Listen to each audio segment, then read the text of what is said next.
As you guys come and hit that like button, also make sure you subscribe to the channel. We got an excellent show ahead for you guys tonight. Men want love, women want a lifestyle. That's the main topic. I got a couple clips I'm gonna play just to get us going. But before I do, I want to open up a question to the panel just to get us brewing a little bit. Y'all cool with that? All right. Everybody wants a relationship, but lasting relationships usually require both people to give up something: time, freedom, comfort, money, certain expectations. So my question to you is, what are you genuinely willing to sacrifice to make a relationship work?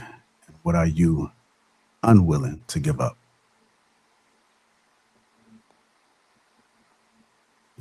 What are you genuinely willing to sacrifice to make a relationship work? And what are you unwilling to give up? Yeah, that's a good question. I guess if I had to pick, well, I mean, it might sound like a cop out, but I guess I would say I'd be willing to give up trying to lead and be led. And I wouldn't be willing to give up my life. So. All right. You think that's a big thing, trying to give up not leading? Is that something that you do when you're single? Do you naturally lead? And then well, no, I don't think. No, when you're single, to me, you're just being an adult as a woman. So I don't think we're ever leading, but I think women have that idea that at any point at some point they're being a leader when we never are. We're just not under the covering of a man. So you're just at that point, you're just being an adult. All right. Go ahead, Miss Shamona. Shamona. I don't know why you want to say Shamona. Shamona. Shamona. Monet. Okay, excuse me. It's okay. What am I willing to give up? I'm not attached to anything except, good sense values. I'm not willing to give up that. Anything else, I'm not. Whatever works. Mama got your back, brother. So I would give up everything. I mean, except for my life, obviously, that was a good one. So as long as it makes sense in my values, I'm not,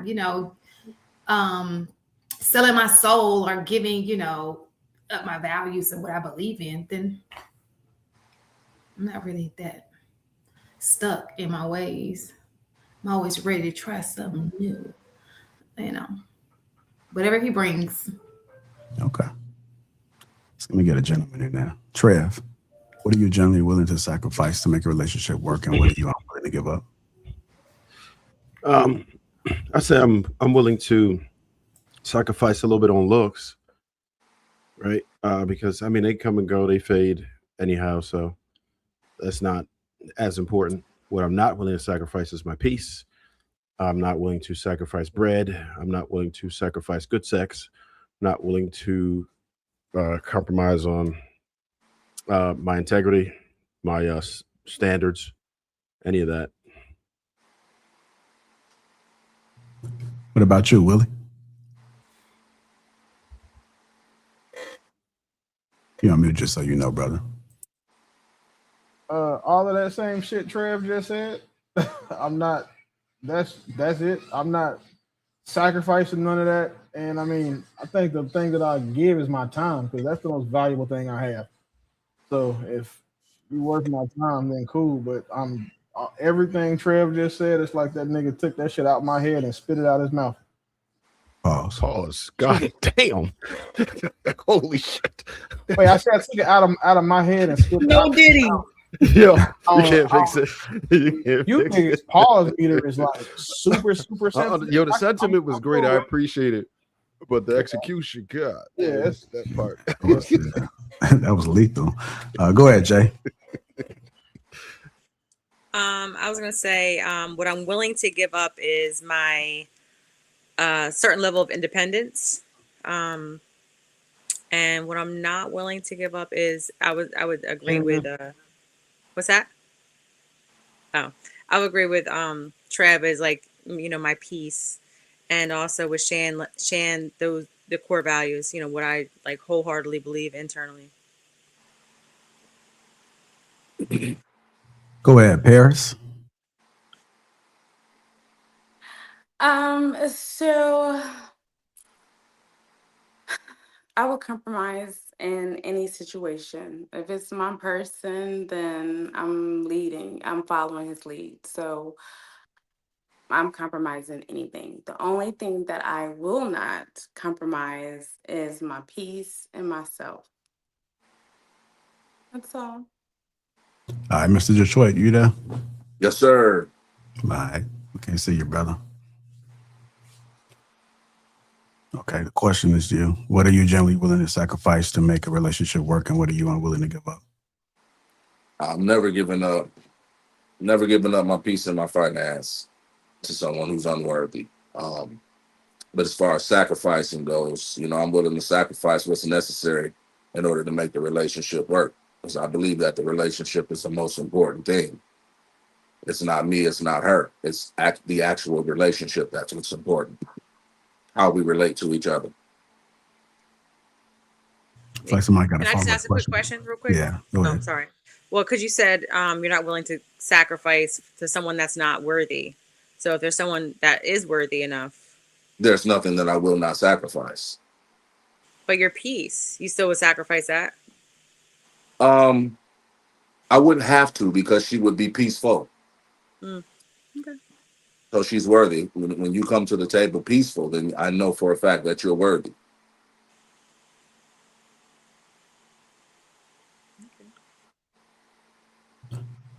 Anybody got any follow-up questions? I've seen like some faces where frowns were made and face expressions. Y'all I must have have. a question. Go ahead. My face was to a text message my son sent me. It ain't got nothing to do with y'all. I don't know if we've spoken about this before, but I hear a lot of men say peace. Can you guys tell me what that looks like? Because Sure. when I see peace, I like coming home to no talk. So I just know if that's what you guys are saying. peace meaning that I've already dealt with whatever I need to deal with. When I come home, I don't need to deal with it in the home. Peace meaning that you're not a part of the chaos of everyday life.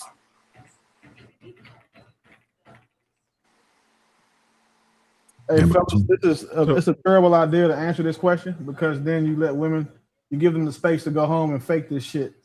So it's not one of those answers that we should just be passing out all willy-nilly. Like, don't give an answer to the test if you don't know what peace is because you ain't giving it to a nigga right now. You got to figure it out for your man and don't come out here and give her the rule book for this shit.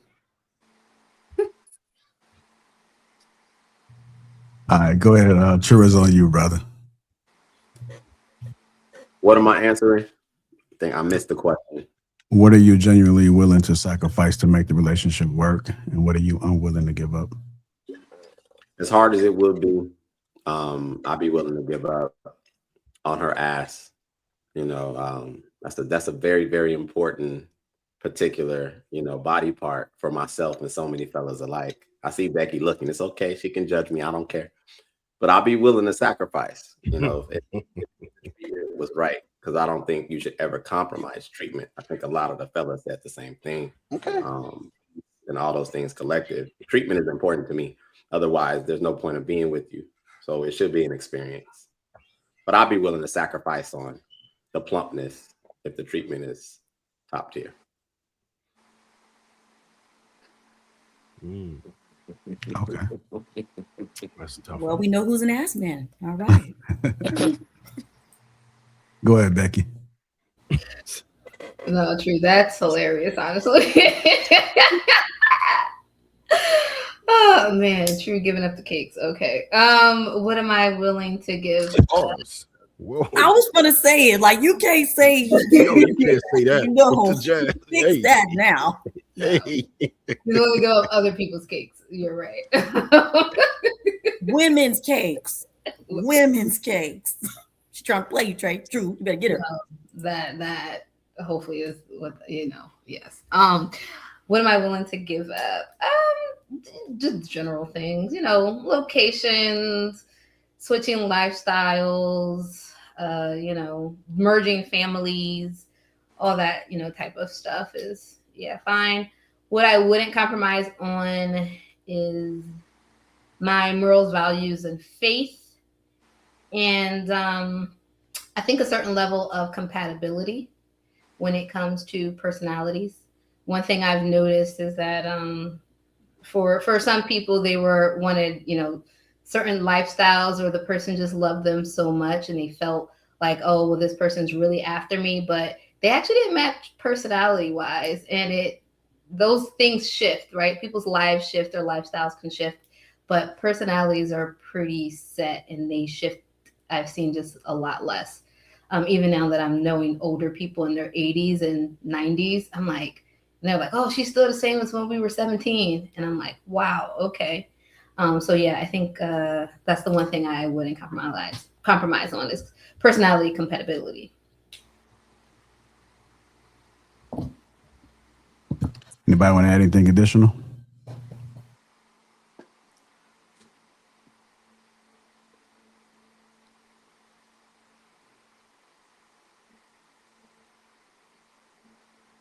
My bad. My son needed me to unlock this tablet. But yeah, I'll go ahead and answer that question.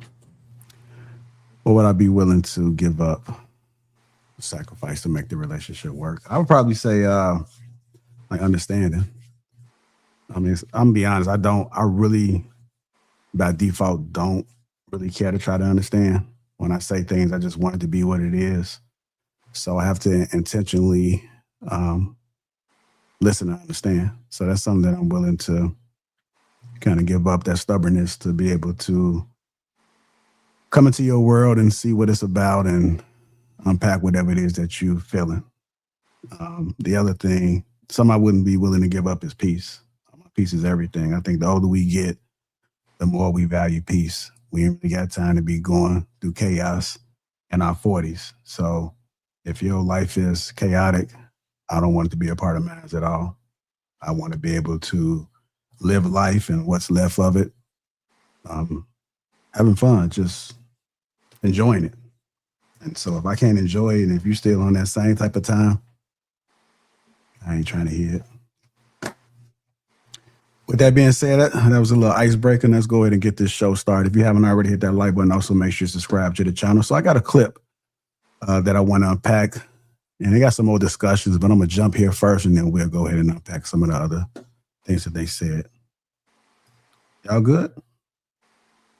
Man, like we in a lecture hall or something like that, like y'all taking notes. Let's go get this video queued up.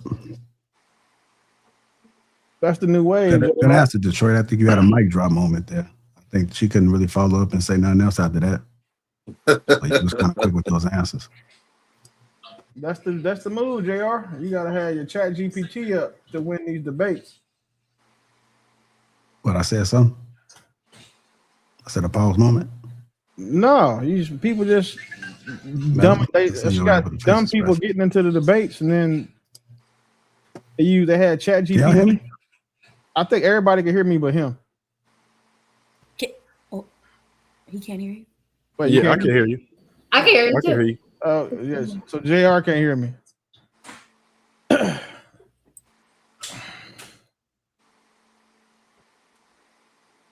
Can y'all hear me? Yeah, we can hear you. Yeah. Okay. I thought my mic dropped out. Are y'all talking to each other? No, I was just talking. Were y'all saying something just now? He still can't hear me. Yeah. Can you hear us? Okay. You can't hear us? Can you hear Willie? Can you hear us? He might not. He might hear not. any of I us. can't none of y'all. Oh. Hold on. Oh shoot. Yeah. Well, Willie, I guess that's what you're supposed to. No, that's not what you're supposed to do. That's what stupid people. That's what stupid people do. Anytime you see somebody sign up for a debate and got to use ChatGPT, have an AI up so it can tell them what to say, they're fucking retarded and just out here for attention. It was explained to me, like, I guess in like real official debates, like that's the type of stuff that they do. I guarantee you that in no official debate does the nigga have a laptop with a microphone and chat GPT up listening and then having it saying, hey, coach me through this debate. If that was the case, then Kamala Harris would have won every debate she was in. I mean, I think the brother's simply saying that reading is fundamental. For real. Yeah, you probably should know what you're talking about and not Exactly. GPT. I mean, there's certain instances where you could bring up numbers or citing a source, but you should know what you're talking about. You should be able to relate to the material. I watched the debate, and the girl was like, "These are notes." Like, ma'am, no, they're not, because this conversation is too dynamic, and you're responding to key points in the opposing side's argument with points and context that you would have never even thought to research, because the points that they're using was something that he's not readily attached to this. And everybody gonna die with the lie, but me being the smart dude I am, I just recorded her answers and then asked ChatGPT, "Would you say this?" And ChatGPT said, "Yes, this is a 97.8% match for exactly what I would tell you if I was coaching you through a debate on said topic." Like, I'm unfucking defeated when it comes to like making allegations about shit. So again, there's a lot of smart niggas in this space. None of you niggas are beating ChatGPT. I think you suffer from the same thing I suffer from, man. What's that, Detroit? Assholism. We get it. I'm quite sure you get called an asshole quite often. Pause, Trev. I heard you. And that's not an insult. Somebody in the chat said these pauses are getting out of hand. And listen, there was some absolute reckless talk today that just couldn't be left alone. We had to. Nah, bro, I don't mind being called an asshole. It's because people that call me an asshole either love me or somebody that I just made feel stupid. So, you know what I'm saying? I know what side of the fence you on. I got you for sure. All right. W. Can you hear me? Okay, y'all now. Yeah. Here we go, y'all. I'm gonna put this video up. Him to finish this. You have to understand that there are nuances, right? You're with someone for a certain amount of time. You get to know that person. And there are just certain nuances where there are places, although to people from afar or outside the relationship, they may not get it. Like, how come you could take her to this, but you can't take her to that? But you know this person. And there are just certain nuances where okay, I already know. This situation is going to set her off. This one isn't. You're not going to understand it because, once again, you're looking at it from an outside perspective. I'm within this to really understand the storm. Sometimes it's drizzling. Sometimes it's pouring. Both are rain. Like, how wet you want to get. Basically. Exactly. I personally, look, your relationship is your relationship, right? You're happy. What you do is what you do. That's perfectly fine. I personally would not be in a relationship with someone that I feel like I can't take everywhere, because that's my partner. Are you gonna be able to sacrifice anything in your relationship, or what are you willing to sacrifice in your relationship? That's a good question. Ooh, depends on. I don't know. Depends on the person. Because you're definitely not going to find someone that checks off all the boxes. That's not reality. How about outside of the person? What are you willing to sacrifice? What do I have to sacrifice? There you go. And tell me what I have to sacrifice. I was about to say, you want her to answer that right off her head right now. He's saying what are you willing to sacrifice? What am I sacrificing? What is there to her up right now? Because everyone, listen. The things you aren't willing to sacrifice. I don't do long distance relationships. Hold on. The things you aren't willing to sacrifice are called deal breakers. Everyone has deal breakers. Yeah. So what are the things you're willing to sacrifice? What are the things that aren't your deal breakers? I don't know why this is such a difficult question. I don't know either. I'm asking you to answer my question. What are things? Because he said long distance relationships. I don't do long distance relationships. Okay, so now what? What's next? So, what are the things about yourself, right, that you are dead fast on? Or steadfast or dead fast? Steadfast. Steadfast on, right? Steadfast. New word, dead fast. Most serious. That you are steadfast on. I'm not going to budge. I'm not going to do this. But deal breakers. Really, you might have to give up a certain amount of things. I just don't know anything about myself that would be a deal breaker in a relationship. I know myself very well, actually. See, that's a problem now. Well, I'm there. I feel like I'm a very well-rounded individual. Now, if my partner comes to me with an issue of something that I'm doing, we can talk about that for sure. I don't think there's anything within me that I feel like I would have to sacrifice for a relationship. I feel like I'm very well-rounded, a very good person. I'm a great partner. With that being said, you feel you were going to be 100% yourself in each relationship that you with no compromise. 100%. I'm not saying no compromise. Maybe I compromise. And that means you can't be 100% yourself if there's a compromise. The compromise wouldn't be so detrimental that I would be changing myself. Forget the detrimental. What is the compromise? I don't know. It depends on the person. Right? Every situation. Right. Every situation, every relationship is different. Right. That makes no sense. There's so many different kinds of people. Well, I'm just telling you that any relationship that you enter with someone, right?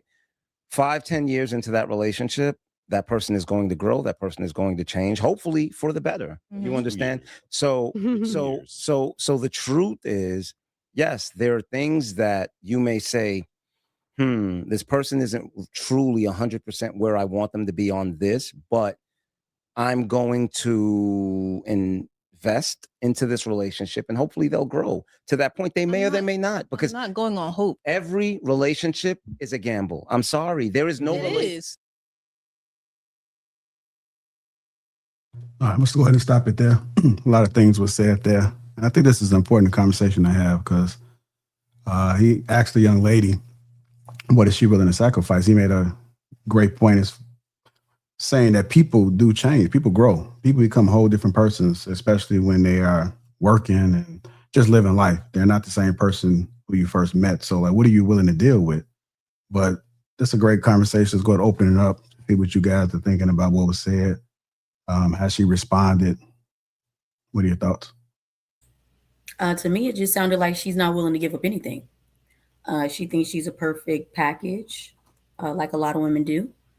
And she seems like she'd be a little difficult to be with just based off this clip. It seemed like it would be a constant battle of who's in charge.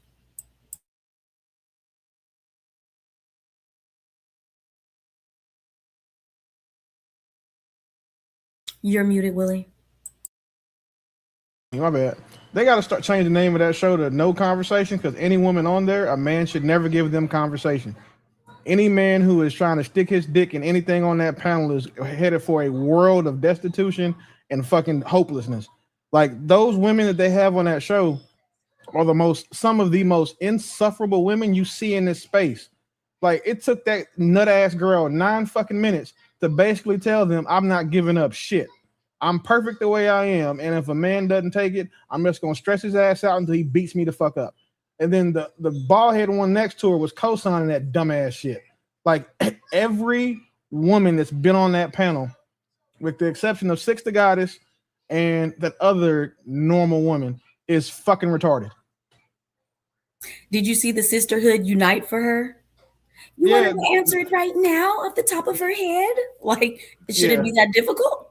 Yeah, because she doesn't. I don't think she knows enough about herself to even share that, because it's not like, yeah, okay. I don't think she understood. I don't really think she comprehended the question. She's thinking like, well, I don't know I'm going to change because I haven't met that person yet. Well, you're never going to fucking meet that person. There's certain things that we know that is a hard no, that no matter where you are, if you go to this country, this is what I'm not going to. I'm not going to jump in a car with a stranger. There's certain things you're just not going to do. And I just think that she just look at Bo's face. Well, that you shouldn't do. No, but you know that. If God sent me a woman like that, I'm a devil worshiper the same day. Like, what did I do to you to make you think that I deserve a bitch like this? Like, that is crazy to me. Like, I can't see her like a dude going home. That's the nigga that's sitting in his driveway for 7 hours because he don't want to go in the house. That's the nigga that's volunteering to go do like the most dangerous shit at work so he can get killed in the line of duty. Like, there's nothing peaceful in that woman. Nothing. And if you give a man peace, it's because he's already dead. At any point, did they ask her what did she compromise on in her last relationship? Because for some people, they can't deal with abstract, little touch. Retarded people. But some people you're can't in podcast, though. deal with abstract. But I'm like, did they ask her like, okay, well, what did you do in your last relationship? Like, where did you compromise? Because her answer was very like, oh, I can't. She's giving an example of a long distance relationship. Well, clearly it's not compromise because you're not even going to deal with it. So we're not talking about that. Correct. Right. So that's why I'm like, I just would have loved that they could have asked her like, okay, well, what did you ever compromise in a relationship? Date nights, money spent, where y'all vacation, something. Whose DoorDash account are we using tonight? Like, she probably argue about that too. Like, yeah. I want us to think, only because I struggle with that myself. You can't ask me an open-ended question. I need to like that. I need to be prompted. what type of man is he? Because it does depend on what type of man, what you will sacrifice. Because like if you give me a man with some things that are important and one thing is missing, depending on that one thing, like if you prompt me, I can answer that question. But I'm not, like, some people are just not like that. So like I understood that. Now I'm not defending nothing that lady said.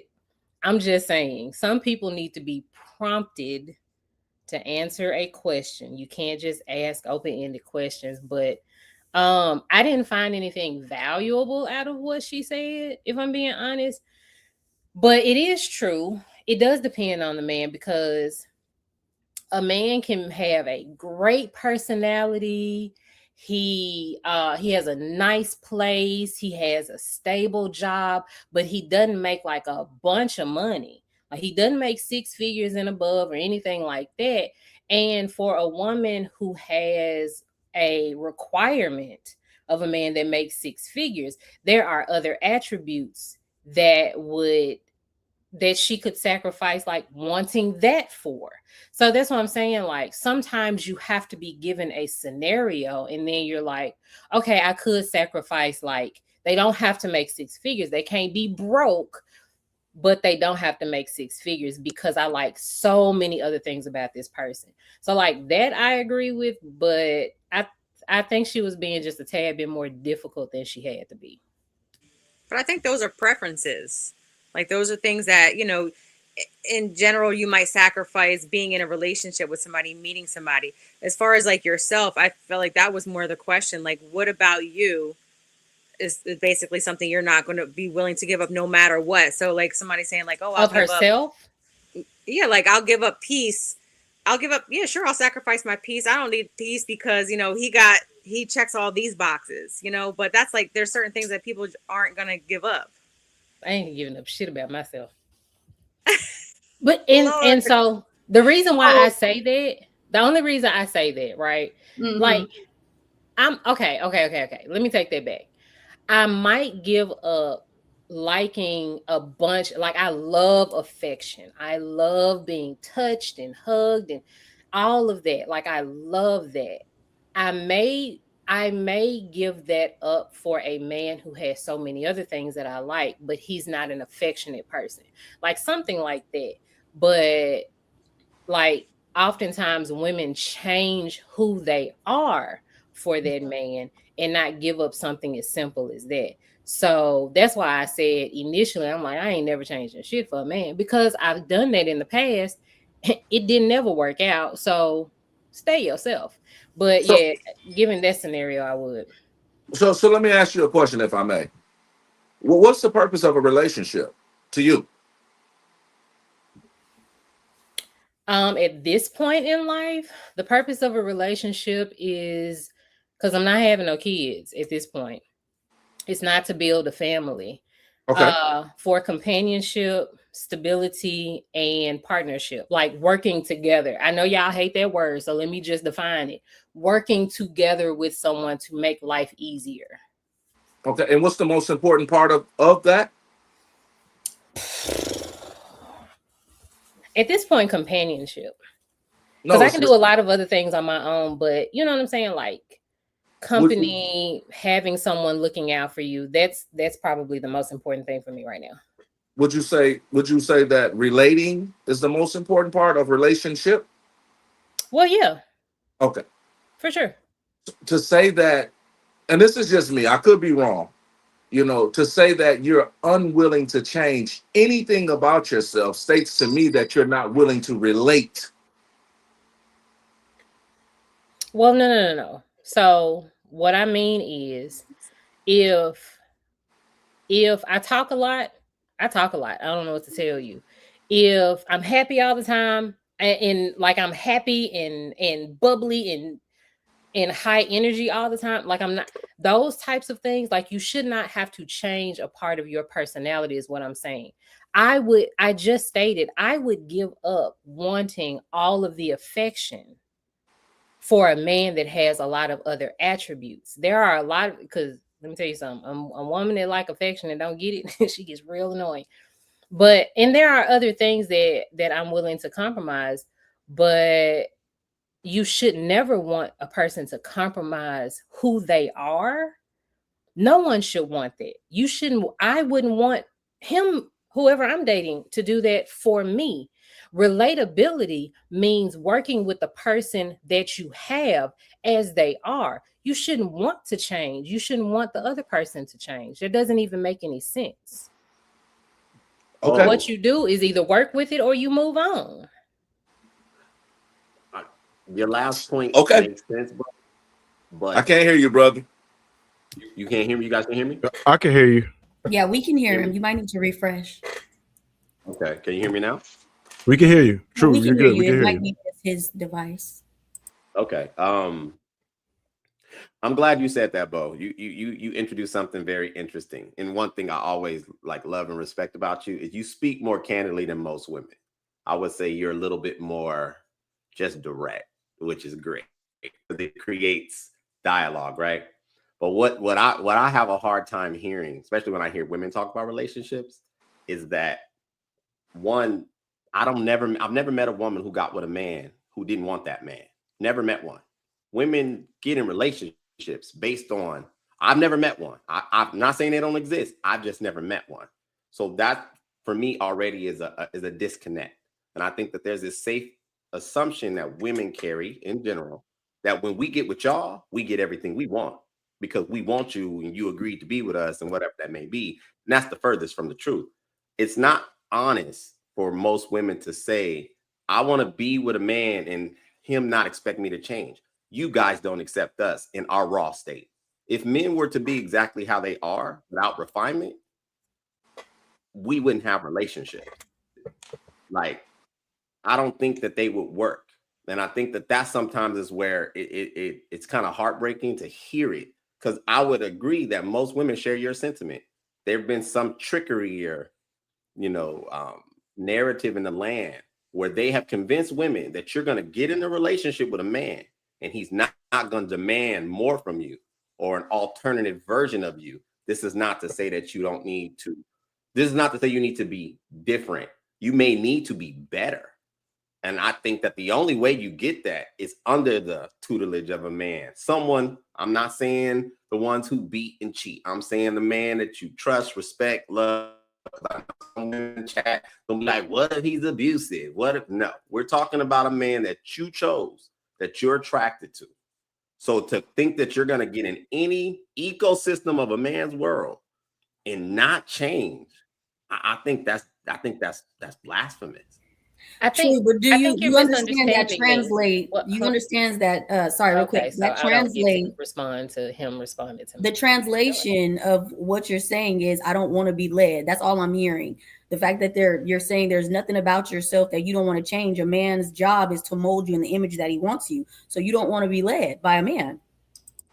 All right. So now that someone else is speaking for other people and don't know what the fuck they're talking about, I responded to you. So I think you're misunderstanding what I'm saying. I'm saying the core of who I am. I should not have to change me. We should all strive to be better all the time. So if a man is challenging me to be better, cool. I'm with absolutely. I have a business. I don't have a choice. I rely on my clients to be better. What are you not liking so I can change this and be better? I operate the same way in every relationship. So yes, a man who challenges you positively to be better, absolutely.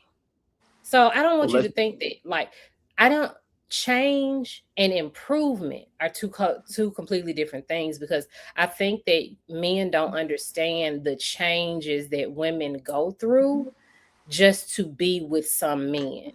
Like, we change a lot of our personalities, a lot of our lifestyles, a lot. Like, we compromise so much of who we are that after a while we like, what was the point in that? So you don't change who you are, but you do strive to be better. Well, Can I just say something? Oh, I'm sorry. I'll pass it in a second. Let's take that, because change and improve are synonymous. You said if I'm talkative, then I don't know what to tell you because I'm still going to be talkative. And what I heard is, yes, if you're a communicative to be with someone who capacity is not your capacity. So that's the relational part. And I think that's what's missing right now, current day, is that you got some people just standing 10 toes. Like, if I got to move any little thing about myself, it's a wrap. I don't want you. Relationships can't build, in my opinion, and I'll land. So what I was going to say is I think men change more of who they are to be with a certain woman, because they know how they know how women are, that if I want to keep her, I need to be X, Y, and Z, fill these certain these certain check all these boxes. I think women are the ones that aren't willing to change who they are more, as opposed to men. And I just wanted to make the point, to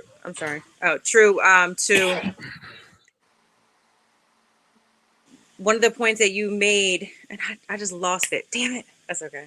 That happens. Whatever. All right. Real I quick, say something. I forget one of the points that True made, but I was gonna say the question really was, what are you willing to compromise and what are you not willing to compromise on? So if you're not willing to compromise on your personality and your core values, okay, that's what you're not willing to bend. There's nothing wrong with that. You should be able to. But when I would say, wait, hold on. Pause. They're saying that the live is glitching and some people can't hear the sound. I just wanted to stop you because the chat said that they can't hear us. Okay. I thought so because I saw looks like some of you guys were frozen, so I wasn't sure if it was on my end. Yeah. You can keep talking. Well, He we'll wrote in the back. keep it going. That's right. I know Trey was going to say something. Or If I'll let the JR on the back end, he'll probably examine it real quick and see if there's any adjustments to be made. But in the meantime, I would say this: I can understand where Bo was coming from with that point, where I don't believe that anyone should lose themselves.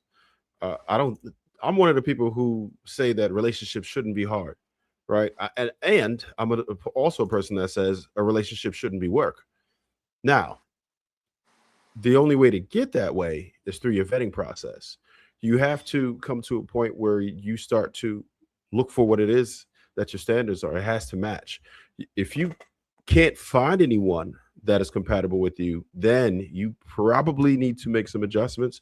But if you are normal, reasonable, then you're probably going to find somebody who is just as loquacious as you. You'll find someone who is who likes to go out as much as you do, who enjoy those experiences as much as you do, whatever. But you can't get with someone for the wrong reasons, right? That's why I said it would probably sacrifice a bit on looks, because if I put that filter up where I say, oh, she got to be a 9 or an 8 or better or something like that, I'm eliminating a lot of good options, right? So I would have to sacrifice and say, you know what? I don't have to go that high. I would rather find somebody who's more nurturing, who's more compassionate, somebody who maybe has a sense of humor, somebody who has similar interests to what it is that I have.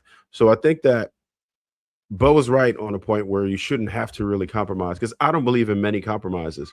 However, you're going to have to vet way better and be natural, be honest in the beginning. If you are, then you'll probably match with people who are more like you if you are yourself. If not, you'll realize a lot quicker if you put that representative away.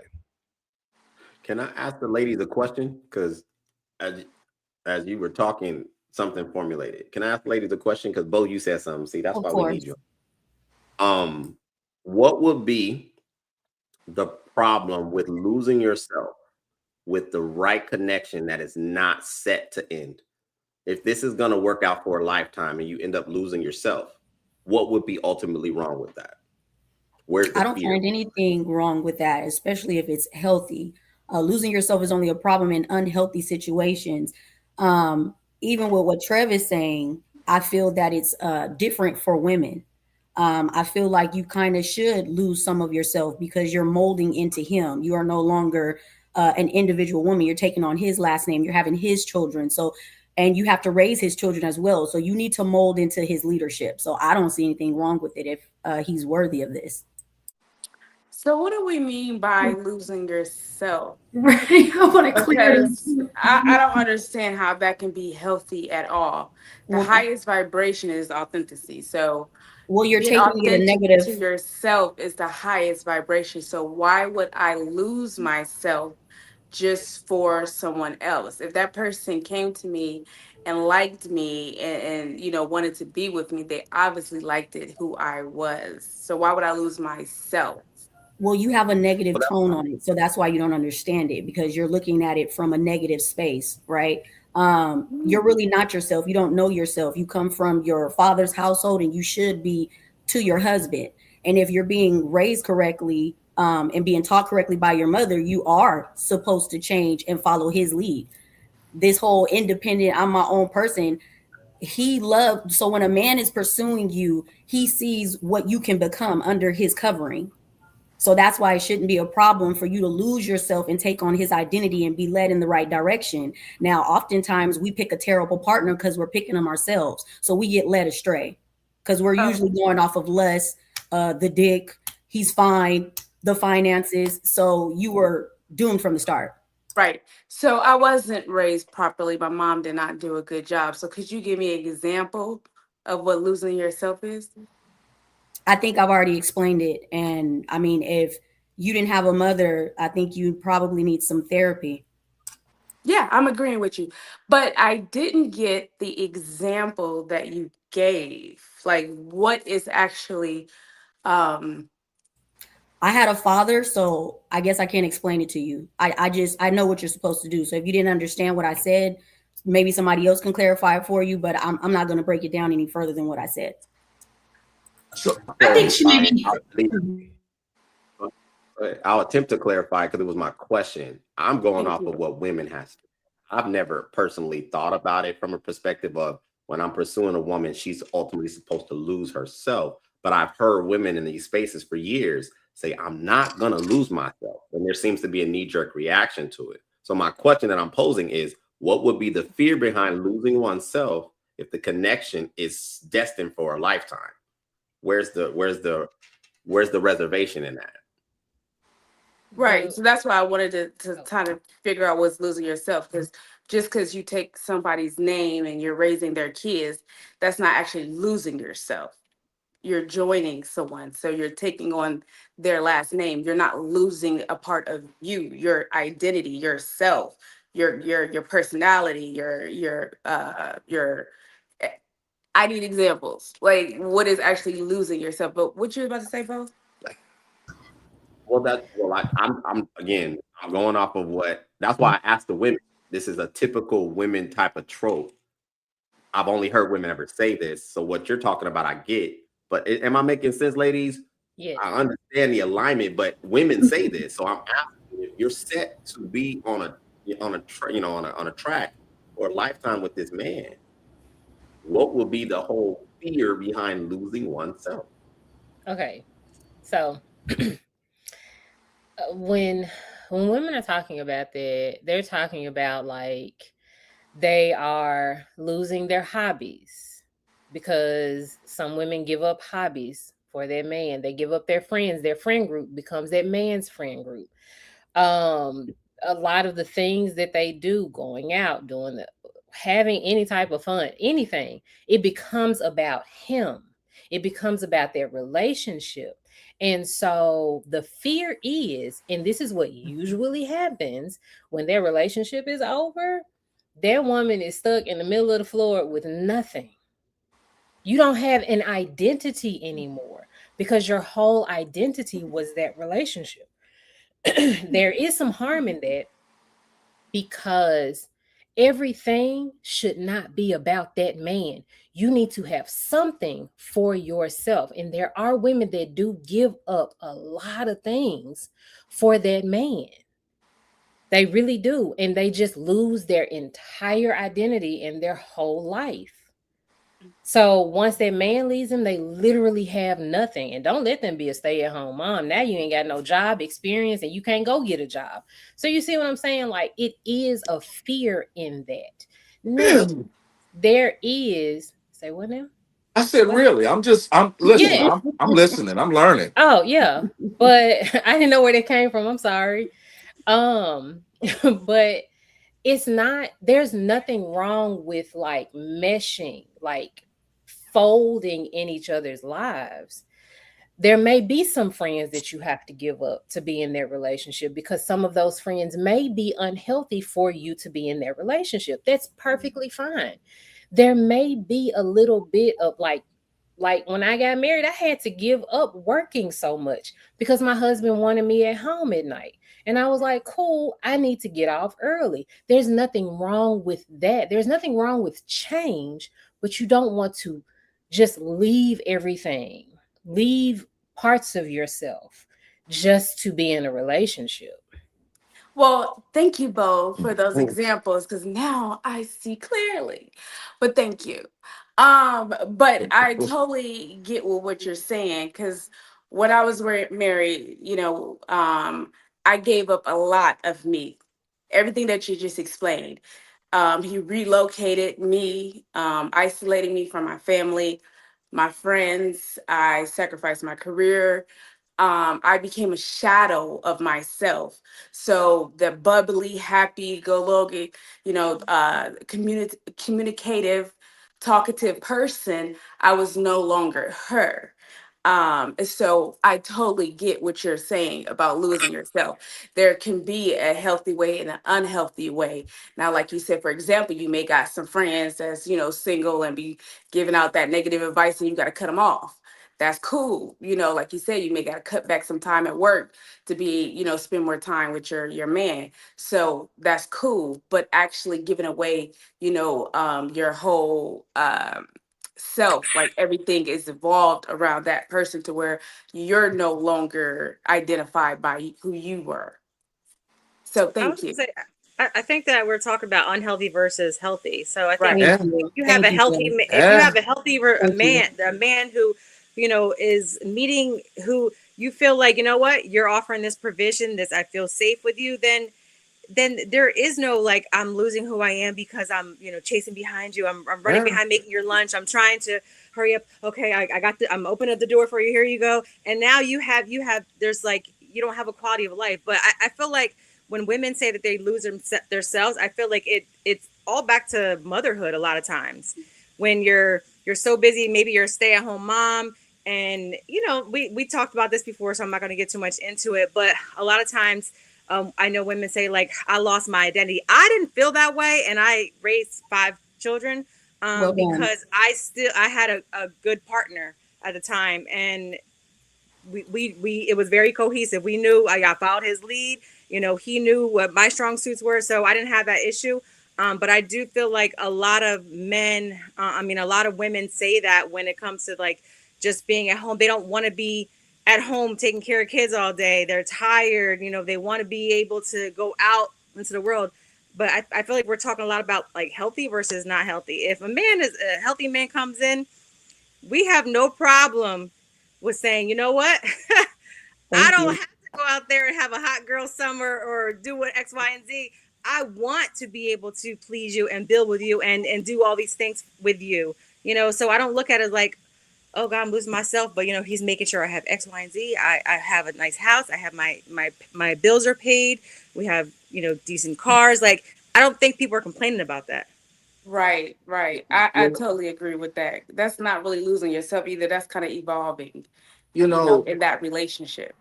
It's disheartening hearing this conversation for myself. There used to be a time where women were edified by the way they presented their man and their children. Thank you. Now we're at a place where it's about me, me, me. And like, what the fuck is that? What the fuck is that?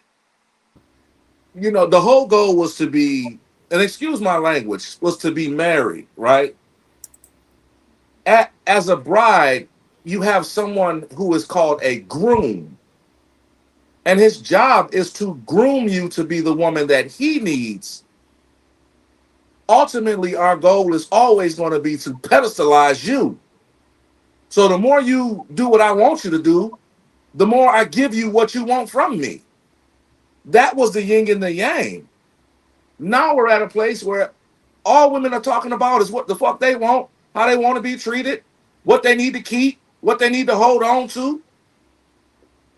This shit is really sad. Mr. Detroit, did you hear any of us say that? We was talking about healthy and unhealthy. This is what I'm hearing. Everyone, if you're talking to, so if you're saying that you want to be in a partnership with someone and still have an identity, it's antithetical. So you believe that a woman should not have an identity? If I'm bringing my experience in life, you're bringing your experience in life, and we're meshing the two. We're no longer individuals. It's antithetical to be individuals inside of a relationship or a marriage. Agree. It don't make sense to me, but that could just be me. It's not. But I'm gonna digress. So no, I agree, but the examples that I used that was unhealthy is like, no longer, like for me, I'm a bubbly person. I smile, I laugh, I greet people, like everybody know that aura about me. So for me to become a shadow of that and no longer have that anymore because of the type of relation I was, and that's why I like that. I'm trying to say your name. What's your name? Becky? No, it's not Becky. Bo, Jay, Melanin. Right. Like you were saying, the fact that, it's a healthy way and it's an unhealthy way to lose yourself. And I think that's what we were trying to say. If you got a man that balance you and that's, healthy for you, then you won't have to worry about losing yourself. But if you have someone that is trying to dictate, control, and take away and not give, then you can lose a part of yourself. So that's what we were speaking on. I totally agree with you. I think that you should conform. I totally believe in a head, a leader, and I'm following your leadership. So I do understand that, but there's a healthy and unhealthy way of going about it. And I think that's what we were trying to say. Yes, but you guys went to the negative first. Like, because what is that? Like the way I could appreciate that. I'm sorry. I didn't go to the negative. I asked you an example. You didn't want to give it to me. I'm sorry, Detroit. What did you say? He said thank you. That was all. Oh, okay. Thank you. I said what he said. I just used different language. You just took it how you took it, but I said what he said. So we talk about what you have to sacrifice in a relationship. It's crazy that, again, the only things you talked about sacrificing were negative things. And the reason why they're negative, you talked about things as if you having to give up having fun in a negative way, or you said you were a shadow yourself. And you guys, that's what you guys focused on, because apparently you don't think that you get anything that's worth those sacrifices. Because if you spend money on something and you get your money's worth, you don't complain about the price. So typically these relationships seem not to be worth the prices you guys are paying. And it's wild that, I think if a woman has to give up too many things to get in a relationship, she's either a piece of shit human, or the guy that she's getting with is the the guy that she's getting with has very, very high standards for her that she just probably doesn't have for herself. Either way, you shouldn't be having to give up your identity to be with anybody. So the things that men want women to give up is texting other niggas, fucking other niggas. They're being completely independent, doing whatever they want to do, dressing how they dress, because now you represent somebody else. And unfortunately, most women, I guess, aren't getting in relationships with men that are worth these things. You guys said that and agree, which is crazy to me, that most relationships are about men. I just want to know on what fucking planet, because it's not this one. There's no argument that can be made and supported or substantiated that will show that relationships in America are centered around men. Men are the ones doing the majority of the lifting in every relationship that is healthy, let alone the bad ones. You guys don't have women in mass doing what it takes to cater to a man, because you guys don't have any fear of loss. There's nothing that you guys lose other than your time. Because if you got to talk about marriage, we don't have to talk about what happens in the end of marriage. Y'all are incentivized to fuck up that contract by every state in the country. So when you guys are getting with these men that y'all don't want to sacrifice anything for, are y'all at least acknowledging what men have to sacrifice in order to make you his woman. He has to sacrifice his time, his resources, his autonomy. And unfortunately, like all of y'all said, y'all wouldn't lay down your lives for a relationship. A man in a relationship is expected to lay down his life for his woman. So now that you guys said that you wouldn't do it, I want men watching this to understand that it might be time for some of y'all to stop saying y'all willing to die behind somebody who don't really give a fuck about you. Go ahead, Willie, let me ask you something real quick. If you want to go ahead, JR, I was just going to ask. No, I know Bo wanted to get in there. So did you want to ask a question to what Willie just said, or Bo, do you want to respond to Willie, or just in general? I wanted to respond to a lot of shit, but Trev can go real quick. Yeah, it's not gonna be long. So let's just say right now, because I'm not saying all your points are valid for sure, but I'm just trying to. I think some people might be not understanding the other side of it, right? And I think I dig it a little bit. It may sound unreasonable at face value, but if you really tap into it, because all that ridiculous superficial shit, forget about that. But like, let's say you're in the pursuit of a woman right now, right? Mm-hmm. How many adjustments do you think that she'll have to make? I want to know if she would be a lot closer to what it is that you already want. Like, I know you mentioned dressing and shit like that. Mm-hmm. Would you get with a woman who dresses scantily, or would you already say, look, I'm getting a woman who already dresses conservatively, or already is doing the things that I want to do? No, already conducts herself in a certain way that would never embarrass you? Or do you think you're going to have to? You wouldn't find any of that. Oh shit! No, I can hear you. You're good. Okay. But yeah, I wouldn't get with a woman that was still for sale. So a woman that I'm like, if I was single, there's no way that I would be out here. I wouldn't even attach myself long term to a woman who was still presenting herself as if she was for sale, or for since y'all don't want to like the word for sale because y'all don't sell pussy directly for money, that was available for procurement. I wouldn't deal with a woman like that because, again, at the end of the day, she represents me. Like, that's so. And women don't think long term when it comes to relationships. They think about how they feel right fucking now. They worry about what I got to give up now, but not what they get in the end. I think about the end, the long term, like 10 years from now. I'm a senator or the president of America. I can't have my woman out here with her ass on the internet. Like, I can't deal with a woman who was out here sucking dick for money. Like, there are a lot of things that I consider when it comes to dealing with a woman. I mean, Nancy Reagan was the first lady. We're almost there. We're almost there, but we're almost there. So then the question is, what is the likelihood of a woman that you pursue being able to say that she is a shell of herself or has made many sacrifices it's in order to be with you? Because she wouldn't complain about it. She could have 10 things in her life and have to give up 8 of them. She's not going to complain because the 8 things she gets in return eclipse the bullshit that she had to left. No. That's not the point I'm making. So what I'm saying is that I'm trying not to load this shit to you, pause. But what I'm getting from what you're saying is that a woman would already be very close to what it is that you want and would not possibly have to make a bunch of sacrifices that could potentially make her feel like a shell of herself. Am I accurate with that or no? Yeah, because she would have to, before I even considered her for long-term commitment, I would know that she was those things. Right. Got it. So what I'm saying is it still boils down to my initial point where it's like compatibility. That's why I say relationships shouldn't be hard, because you're already finding a suitor that is already on your program. You're not trying to change her. You wouldn't get with a woman like that to try to change her.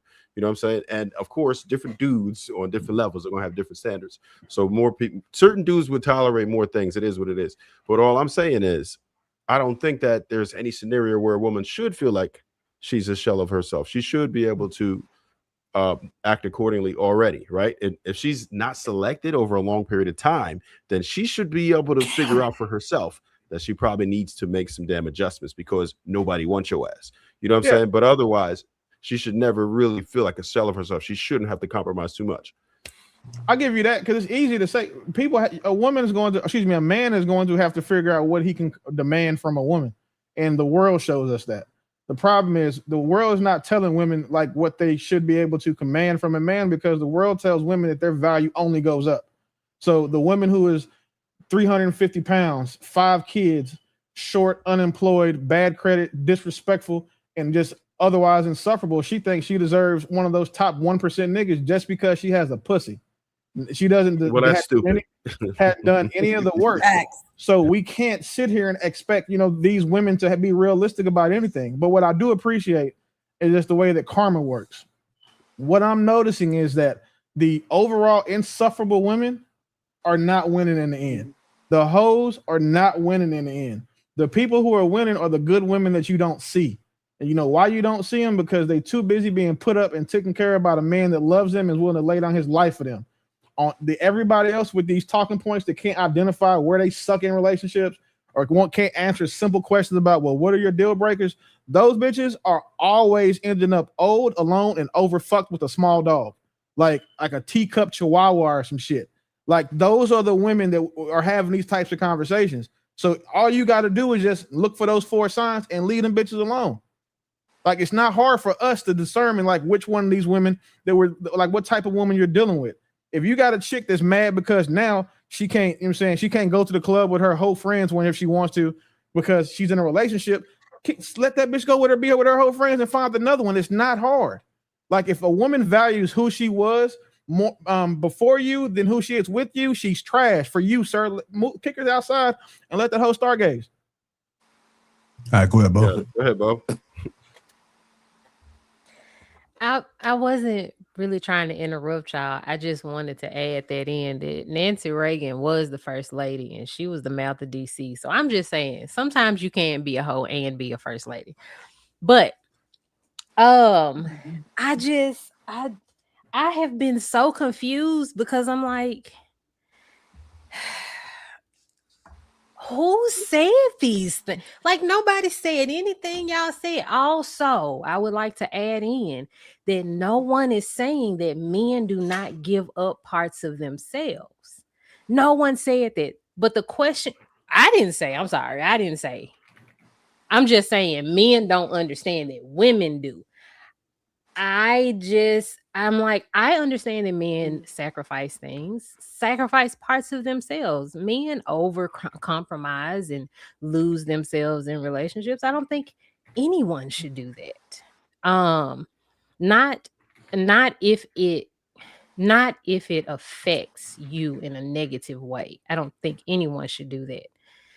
However, like, I understand. I'm not talking about the people that believe that, when people get married, 2 become 1, the Bible thumpers. I'm not talking about y'all.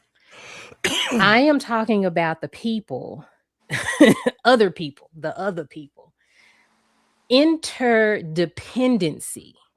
It means that I can be in a relationship. We can be here, but you see how my 2 hands are still 2 hands? They just together.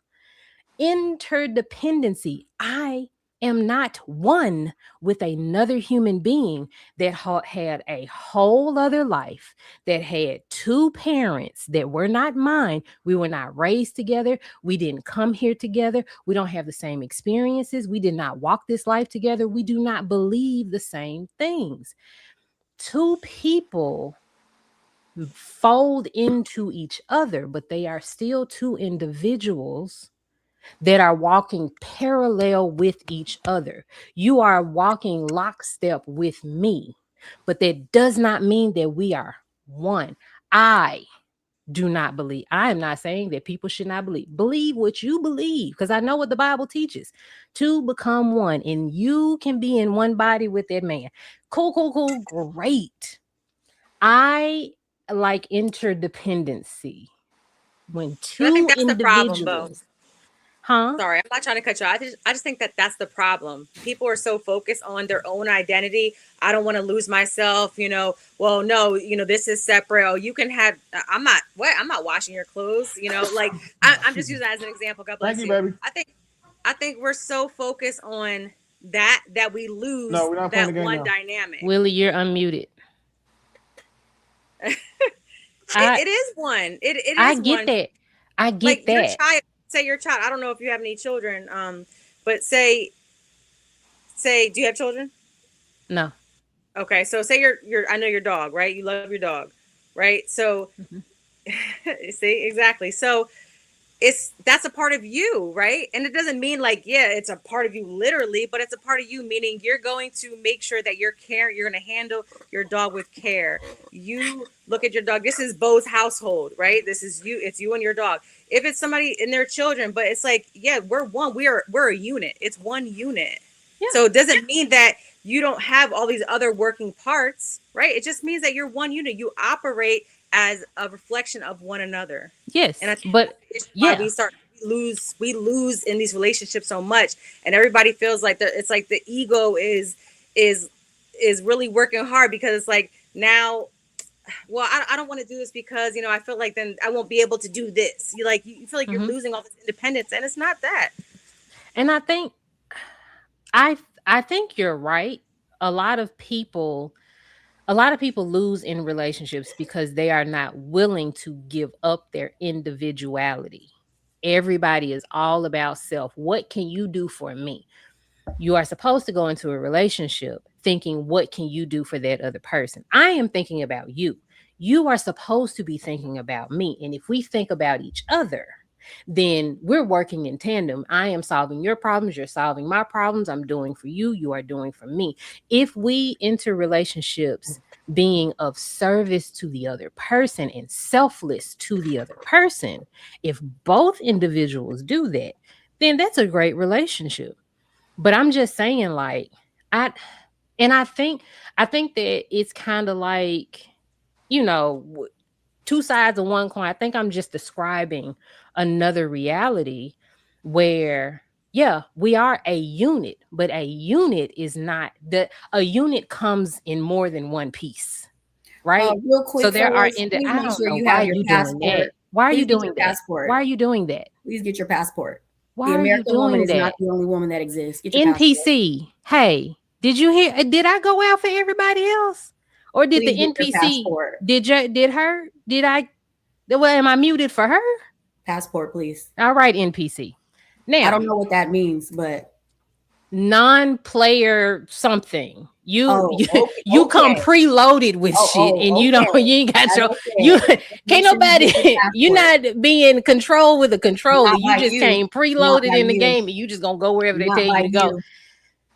I know True was gonna say something. I'm sorry, True. I want her to shut the fuck up, because I am talking. I did not I never cut her off. Let me slide, but you're not gonna keep talking to me like that. So you shut the fuck up. If you did not interrupt me, we would not be here. If you would respect, let you. I'm sorry, Mr. Detroit. I'm so sorry. But I want the same respect I pay people. I don't talk to people like this if people don't disrespect me. That was disrespectful. I didn't disrespect you the first time. You did. Shut the fuck up. So you got to chill out. Don't keep talking to me like that. You disrespected me when you interrupted me. It's not that serious. You calling me NPC. That's not my motherfucking because name. You interrupt. So stop talking to me like that, Bo. Am I slow? Because didn't she interrupt me? Because see, I wouldn't have ever even said anything like that about her if she didn't interrupt me. If you would just not disrespect people, you would not get disrespected. I didn't disrespect you. did. Get your passports. Get your passports. I am talking. What's wrong with saying that? I am talking. But so finish. Stop. But this the lady y'all love. She is combative as shit. This the lady that y'all love. Lady that they love. Do I know you? Because you seem to know me. I don't have to know me. I don't know anything about you. I just know you're disrespectful. So why are you saying people love me? I don't know you. What I'm saying is that relationships should be about each other. People should be able to walk away from that relationship. Not like from the relationship, but you should be able to walk out in the world while you're in that relationship and be your own person. Is all I'm saying. Like, everything doesn't have to be tied to that other person. So I think that we're like talking about the same things. I'm just not calling it to become one. That's really all that is. But it was a lot of things said that I couldn't, and now I can't even think because my whole train of thought has gotten off. So I'm gonna stop rambling. But it was a lot that I was really confused about. But I also just didn't want men to think that we don't care about what y'all have to sacrifice in relationships, because we obviously know that you do. So I do want to validate men in that way, because just talking about us, I don't want us to lose the sight of what men go through too. So can I add in to this conversation? I've been waiting. So we talked about healthy and unhealthy, losing yourself. So I'm gonna give you 2 examples of people who I think did a good job of, while they had to make compromises, which I think a lot of people are going to be like, dang, that's a big compromise. Because of how they handled the situation, one still married, the other one widowed till he died. So somebody that I know, her father asked her mother not to work when he started his profession. He was like, it was very important. He wanted to be the sole provider for his family. And she was working at the time, and she was like, okay.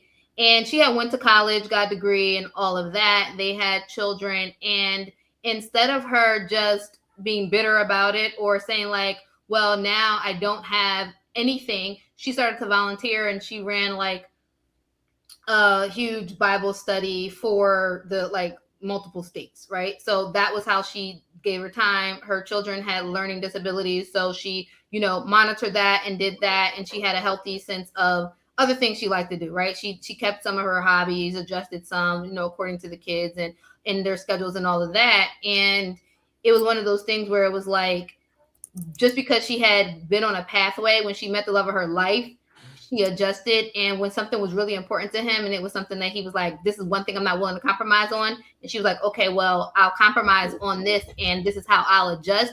And he gave her that agency and supported her when she decided that instead of working and making money, she was going to volunteer her time for betterment. So like I said, she created curriculums that are distributed literally worldwide for Bible studies, right?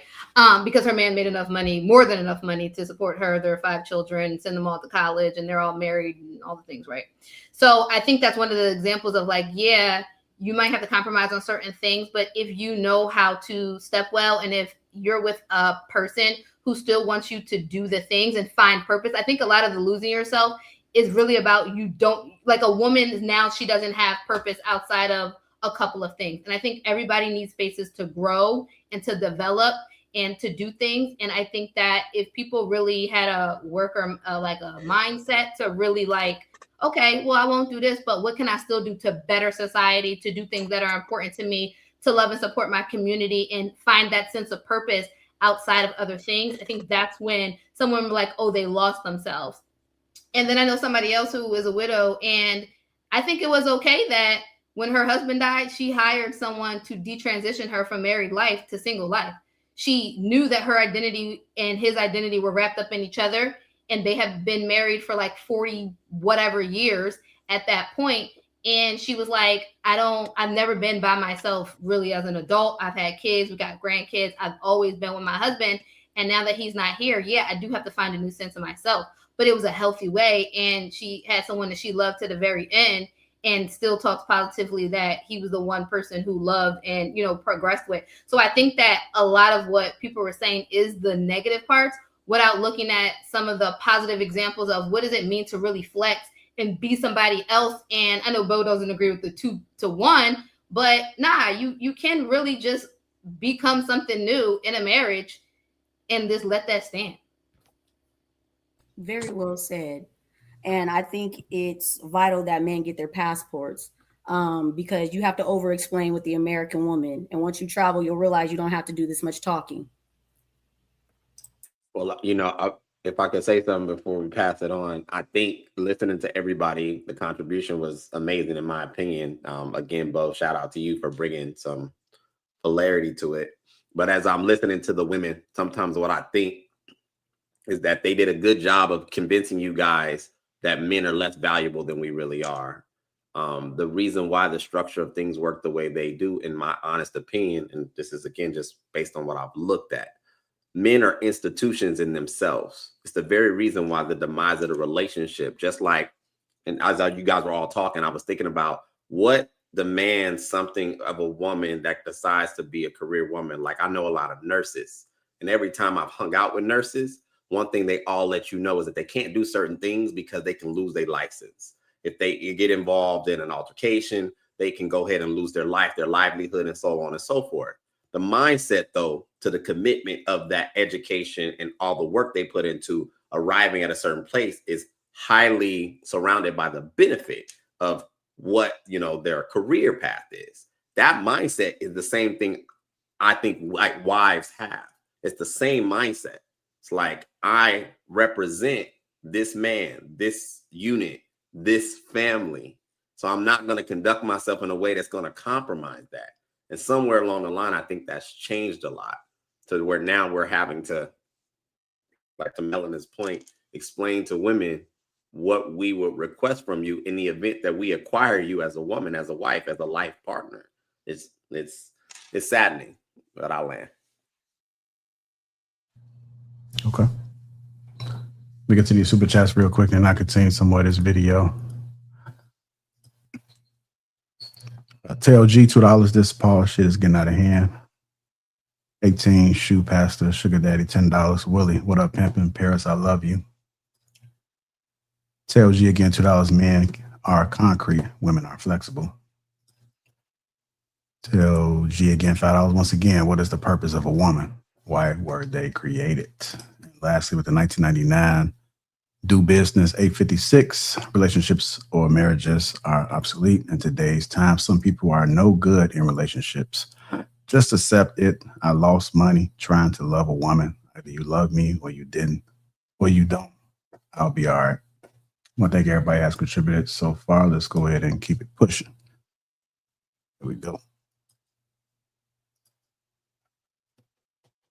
But then there's the choice to then leave it. So how you don't have to stay in a how are relationship. you not going on hope if every relationship is a gamble? I don't Every understand. relationship is a gamble. You go into it being yourself. They come into it being themselves. You guys grow, and then you communicate things that bother you. And if you cannot come to a conclusion, then you leave the relationship. But People act like relationships are permanent. They're not. You can leave them. No, I'm not. People have attachment issues, and you don't know when to leave it has because you've nothing- been investing so has much time nothing to and do money with into that. them. What I'm saying you feel like is, you have to stay. You if don't. you can agree that every relationship is a gamble, then there is an element of hope, right? Because it's a gamble. You don't have to have help when you have communication. Like I'm you just hoping talk. this works. There is no guarantee. There is. Look, everybody that walks into a casino, there is an element of hope. I'm not Anything that isn't gambling a money. guarantee, there is an element of hope. So you cannot say I'm not hoping anything if you're in a situation that isn't a guarantee. Nothing's a guarantee, but you don't also have to. I think you're missing the point. You don't have to stay when things don't go. When did I say you had to stay? Because people act like when you get into a relationship because of the gamble and they change, that now you have to change with them and sacrifice parts of yourself that you are not comfortable with. When was this ever said? You just said when you go into a relationship, people are going to change, and then you're going to have to invest into that relationship. No, I said people are going to grow. I said the starting point. Hopefully for the better. Yes, hopefully that's reality. Yes, and then when it doesn't go for the better, you don't just change with them. You leave. No, you make the decision whether you leave. Yes, you should leave. Simple as that. Yes. Listen. I Cold-blooded. I can't. once again, I can only.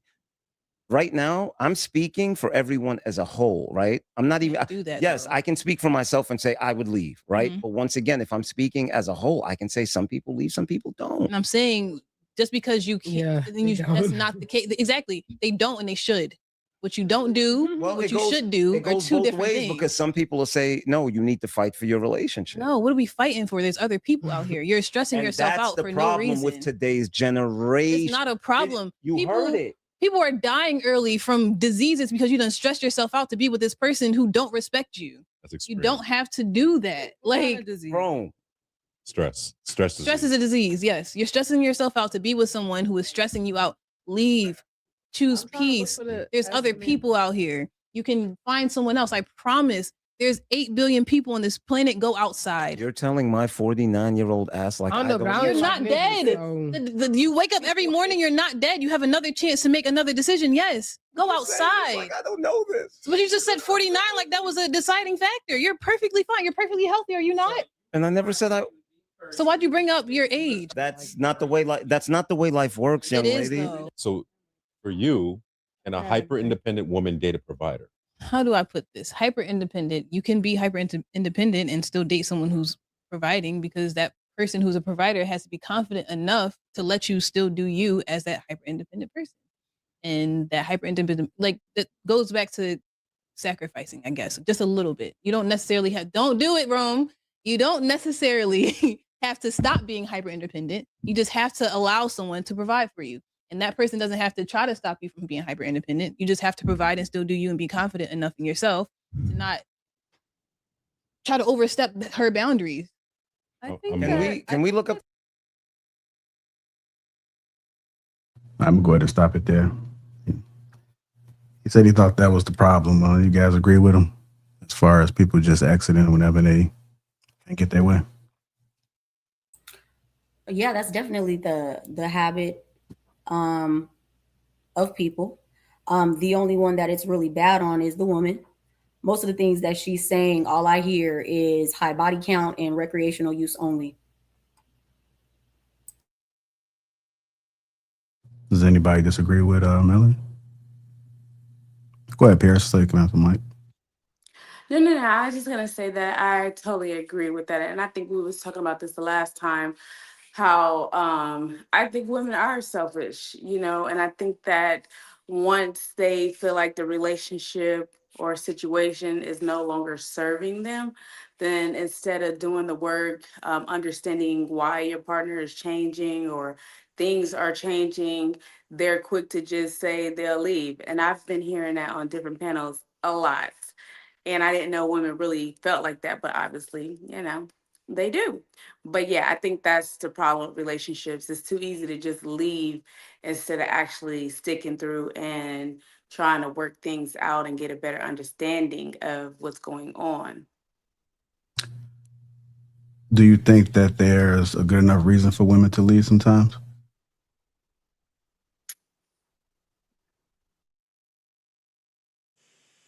I think there are some valid reasons to leave. Of course, that's for a man or a woman. I just think one of the things I noticed about when she was talking was everything went super negative, right? I think the man in the video was trying to have a conversation about a more healthy, regular relationship. And her examples and what she was saying was just about the most negative of situations, which I think it's like either she got PTSD or secondhand PTSD. She done seen some things or experienced some things that make her think like everything is so negative that if someone is stressing you out to the point where you're physically getting sick, which, can happen if you have certain autoimmune diseases and stuff like that, right? Then of course it's something to evaluate, right? If you're a man or a woman, but but that wasn't, we're saying like, oh, y'all going through a difficult spot. Like we see a lot of celebrities couples like Kev on stage and them talk about, oh, we went through a rough spot. We weren't seeing eye to eye. We had opposing opinions. Certain things weren't aligning our schedules, our this and that. We were arguing over the kids, finances, whatever. Those type of things that, yeah, you should be working out with your partner. It's not detrimental to your life.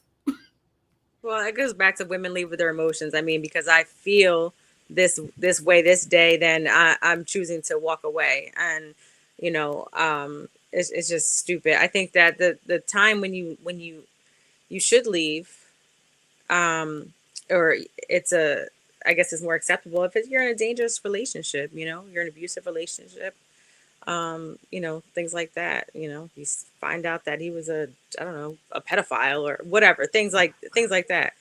I mean, those are like valid reasons why I would say you leave a relationship. You know what I mean? But I just think it goes back to like, you love a person. It's a choice every day to maintain that relationship. Like you're choosing this person. So with that, you love your children, right? But you don't always like them. They drive you nuts sometimes. You get upset. You might get super angry. You might beat their asses or things like that, but it doesn't mean that you're going to walk away from them. I mean, some people do, well, whatever, but I'm just saying, it doesn't mean you walk away from them. So it's a choice. You're choosing to love this person and share life with them. You know how crazy it is to tell men to do like all these sacrifices for a woman that is mad about having to give up shit to fall under his protection and provision. Like we call men shooters when they try to shoot their shots, right? But you know what's hard to do? It's hard as fuck to hit a moving target, especially even when she's 5'4", 160 pounds, all the ass he wants, all the titties he wants, all of that shit, right? It's still hard to hit a moving target, and that's what exactly men have to do when they have to base their long-term plans and futures off of women who are led by their emotions. Because who she is today is not who she's going to be a year from now, 2 years from now, 10 years from now. Like that's like building a house on like a bed of quicksand or gravel. Like it's not easy for men to do that. And the men who can do it, the guys you see in long-term relationships, those niggas are good at hitting moving targets because we have to adjust to our women. We have to adjust to their wives. Like they have to adjust constantly while the woman, she's not the only thing that seems to adjust in y'all for the most part are your emotions and your ability to regulate them. So we can't sit when Melanin said get your passport. that does work, but I think that's a short-term solution because at the same time, those women overseas are also still women, and while they may have different cultures that make them better wives on the front end because of their values and the stuff that that men tend to seek in women, we can't say that they're absolved from things like when they get older. Like one of the things women go through is menopause. That's a very, very, very, very, very, very, very hard thing for almost all women to deal with. I mean, unless she's trans, and then I don't know what I think they just call it blue balls. Either way, like the stuff that there is no long-term permanent solution for men when it comes to trying to build and actually do all of these things for a woman that doesn't come with significantly more risk than it does for a woman. A woman got to give up going out with her friends and drinking on the weekends. She has to give up the ability to fuck with other niggas. She has to give up the ability to talk any kind of way to anybody she wants to. She has to give up some of her autonomy to be a man. The crazy part is that man is giving up all of that same shit and then some. So I don't have too much grace or sympathy for women that complain about having to, lose some of their identity to be with the man that they chose.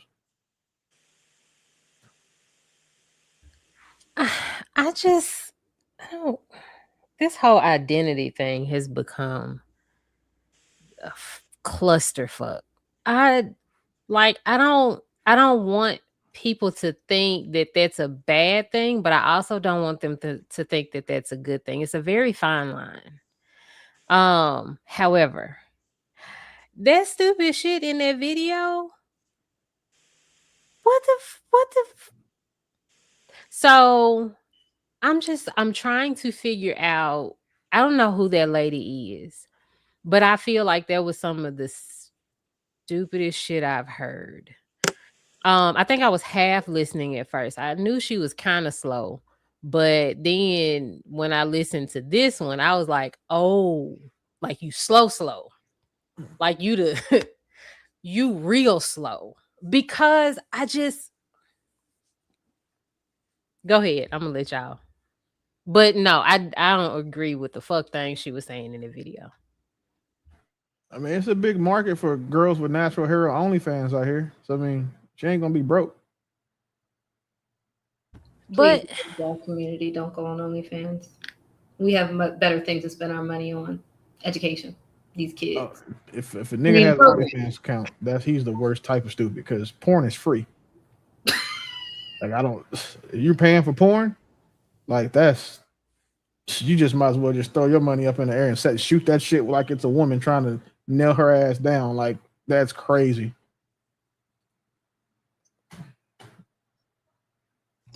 All right. Anybody else want to comment on what she said? I'm glad I didn't offend nobody up here. Yeah, I kind of do. So while I completely believe Will is 100% correct with this woman being insufferable, sometimes a broken clock is right twice a day, right? So it's like, I look at her. I don't like most of the shit she says, to be honest, and I probably would never. But I do get the point of her saying that you don't have to be tethered to someone forever. I don't understand why people think so. I think that we put just a little bit too much on this idea of having to be with someone forever. And there's a lot of changes that go on. Some you can help, some you can't. And I mean, if you're doing it for religion, you're married, Okay, I expected if both of you are going to go through with those vows, and have at it, right? But now we're behaving as if everyone is supposed to follow that path. And if we're going to, what religion we're choosing. So I think that when we try to streamline everyone into the same type of thought process and tell people what their relationship dynamic should be like for it to be functional, it's sometimes could be different than what they think it should be. It doesn't mean that it's worse. It's just different from what yours is. So for me, if I found that someone changed up on me and I'm not pleased with their performance, or and maybe it's just hard for them, maybe I don't want to be around you. Maybe I'd rather not cheat on you. Maybe I'd rather not put you through mess. Maybe I'd rather not make each other miserable, but rather just move on. No, I do think that there are some minor concessions you can make, but your core values shouldn't change, in my opinion, if you're going to if you're trying to go through the long haul. A lot of these discussions should be had in the beginning. They're usually not. And that's why we end up in these stupid ass relationships in the first place, because we went because she had a fat ass, or you know, he pounded her through the mattress, whatever the case may be, or he had some bread, or whatever. She was a good look, arm candy. And I think that we would have much more success with that. But if we're looking at a lot of current relationships that exist right now, I would venture to say most of us got together for the wrong reasons and look past a whole lot of red flags that we should have recognized. And I don't think that those two people should stay together in a toxic, unhealthy relationship for the long haul just because society says so. Or because maybe even if you said you did a vow, if the relationship is toxic and you no longer have the same values, I don't see the point in you staying together. Do you think that most women leave the relationships for good reasons? When we start saying good or bad, all right. So, all right, good reasons. I think that the way that, all right, do you want to talk about relationships, period, or marriage? Marriage. Marriage. Okay. Well, let's say marriage. Marriage is kind of a setup here, at least in America, because women are incentivized to leave a situation. If you know how to work the system, then you're likely going to be in a better position than you were prior to marriage, right? So you'll still be able to gain all the services, or most of the services, or the ones you care about from the man, while not having to provide anything afterward, right? So I think that that kind of ruins things.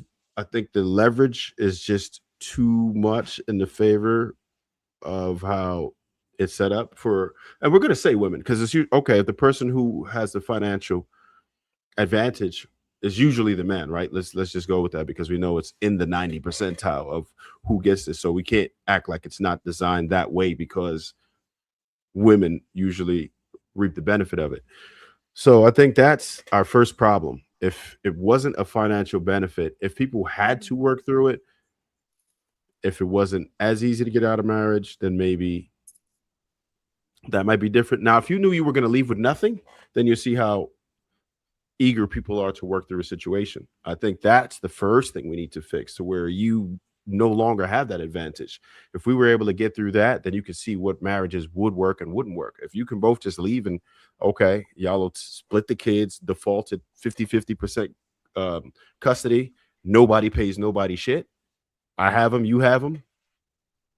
I think we'd be in a better place as far as marriage is concerned. I don't think that we've had as many failures. I think people would be more reluctant to get into a marriage that they don't really want to, or know they shouldn't do. They probably would make a much more conscious decision about it if it weren't incentivized in that way. Because in all honesty, women have nothing to lose by getting into those, right? Of course, if you get in with someone who is super toxic or abusive, that's another thing. But why would you do that in the first place, right?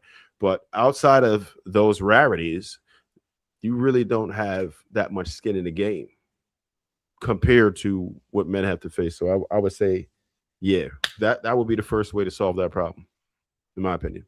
Trev, I got a question for you.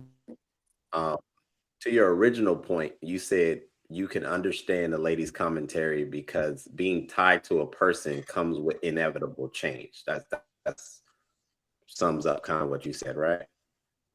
Right. Well, why do you? Yeah, that's part of it. But I think that the main issue why that's a problem is because of the way that the relationships were manifested in the first place. So we would never come to that second part of the issue, in my opinion, if we went into the relationships more carefully, more intentional, if we were with each other for reasons outside of lust and money. Okay, I agree with you on that. Why do you think? Because you said society is what motivates people to stay together and work through tumultuous, exchanges. But people have no problem committing to a lifetime of being a parent. And that's being tied to another person that inevitably will change. So why is that easier to commit to lifetime parent? Because once you have a kid, you're a parent forever. And they're going to grow and they're going to change and they're going to stop being grateful at times. Some, in worst case scenarios, end up being criminals, not going the pathway that you set them on, and so on and so forth. But people have no problem committing to that. Why is that? Because that's another person that inevitably will change. It is another person. But that's a bloodline, right? They're literally part of you. So it's a lot easier to attach yourself to that. That's part of you. And quite frankly, a lot of people see that as an investment, right? That's your future, that's your legacy, and it's still an extension of you versus a person who, if you're unwed, then you really have no connection outside of that. Okay, fair. And that's why I'm asking, because this blows my mind. I understand the DNA transfer, and I think that's a part of the core problem, right? If you're a child, you came from two strangers who met, who created bloodline, right? And that to me is the issue, is that somehow, some way, I don't know when we got here as humans, but we think that bloodline is like, that's the strongest connection. And the reality of being a parent is a thankless job. But to create family, you have to choose, just like you have to choose to be a parent. There's entities that you could drop your children off if you decide to not want to be a parent anymore. And I don't think most people would shame you. Maybe some would, maybe some wouldn't. But people seem to make a conscious choice. And I'm inquiring, I'm really curious. How is it that you can take on the path of lifetime commitment to sustain a whole nother human or a multitude of them, regardless of how they act? Because they're never going to be able to match your energy, your contribution, your sacrifice. But to your point, you said bloodline. And I'm trying to figure out, if we decide, once you create a kid with another person, correct me if I'm wrong, I'm not a science major, isn't there a certain level of bloodline connection because that kid's offspring came from two humans? Isn't there or is that not a thing? Yeah, I mean, most people don't observe that as a thing. I would say that for sure. Most people don't observe that as a thing. Like, you have these one-night stands who created babies all the time. People are denying paternity and whatnot. That's like, people really don't hold that with the same weight at all. And just like, all right, so let's give this as an instance. So you have friends that you would probably cut off pretty easily, but it's a lot harder to cut off your family, right? Most of us give at least I know for me for sure, I would give my family the benefit of the doubt. Whereas if it's someone who was a friend, I've cut off a lot of friends. Like, the hell with that. You were energy vampire, or you were not moving in the same direction I am, or whatever. But my family, which is that bloodline again, I would afford them much more opportunities than I ever would someone who's not blood.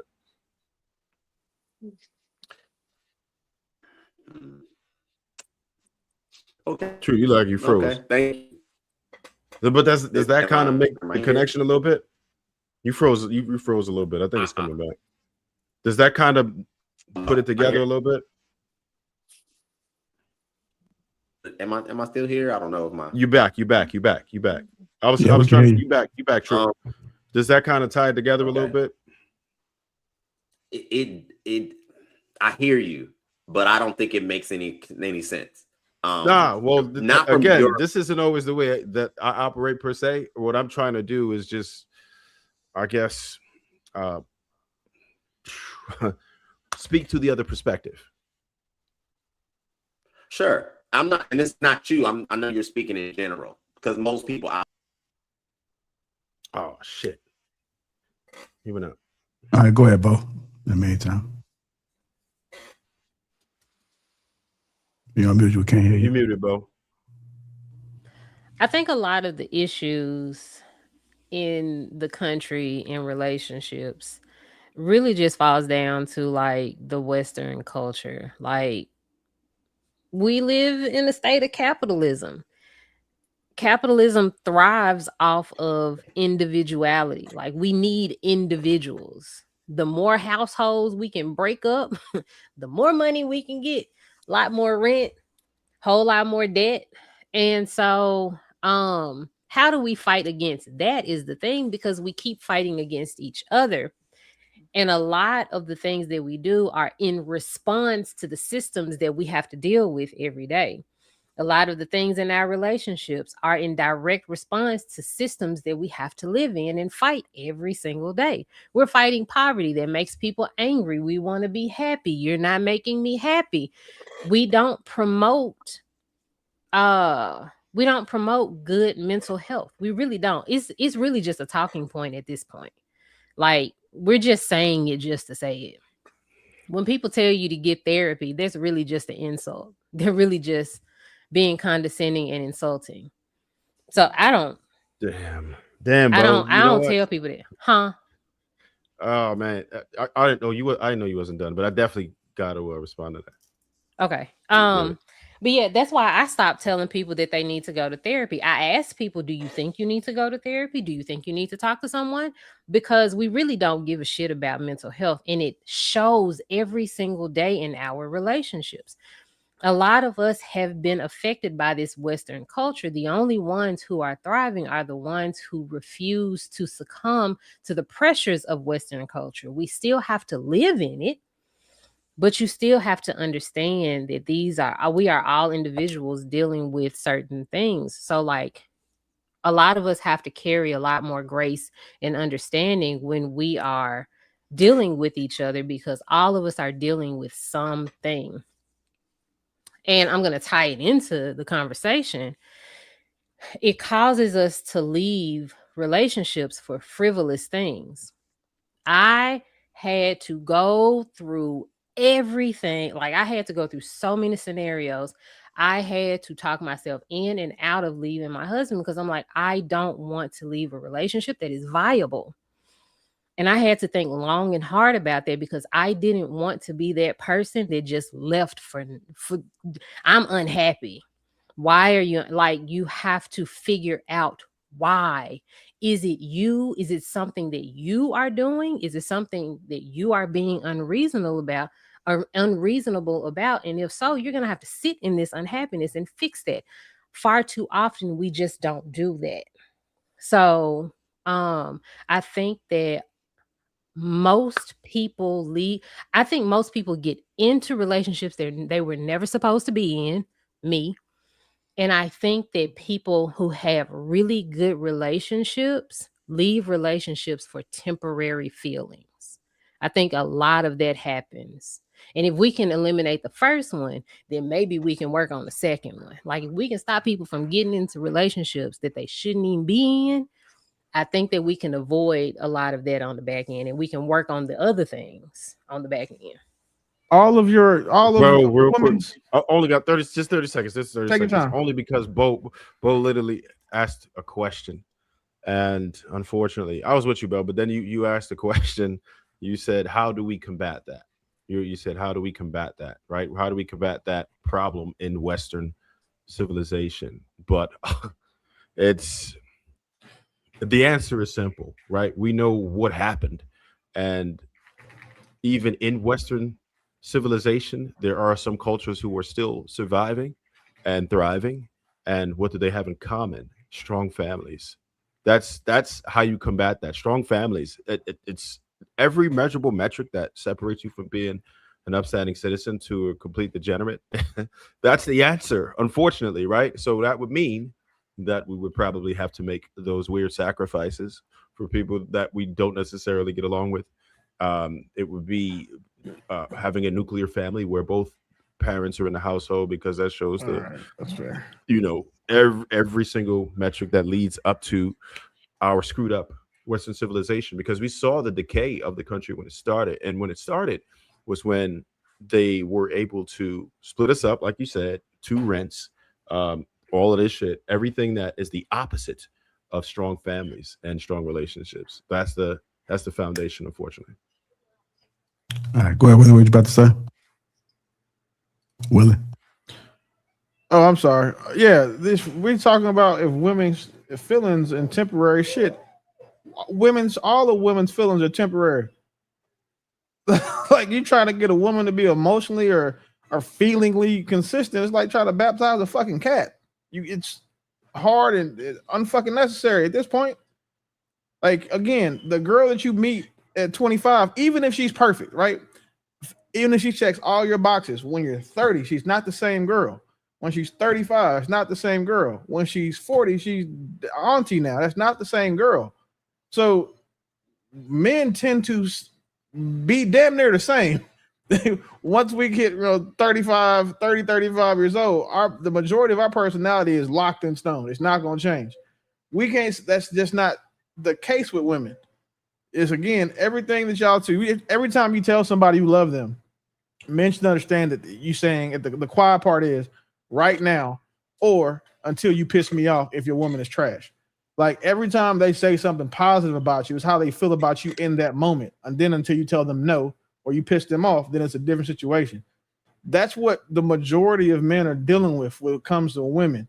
So advising women or saying that, women should, not get relationships based off temporary feelings, then y'all will never be in relationships.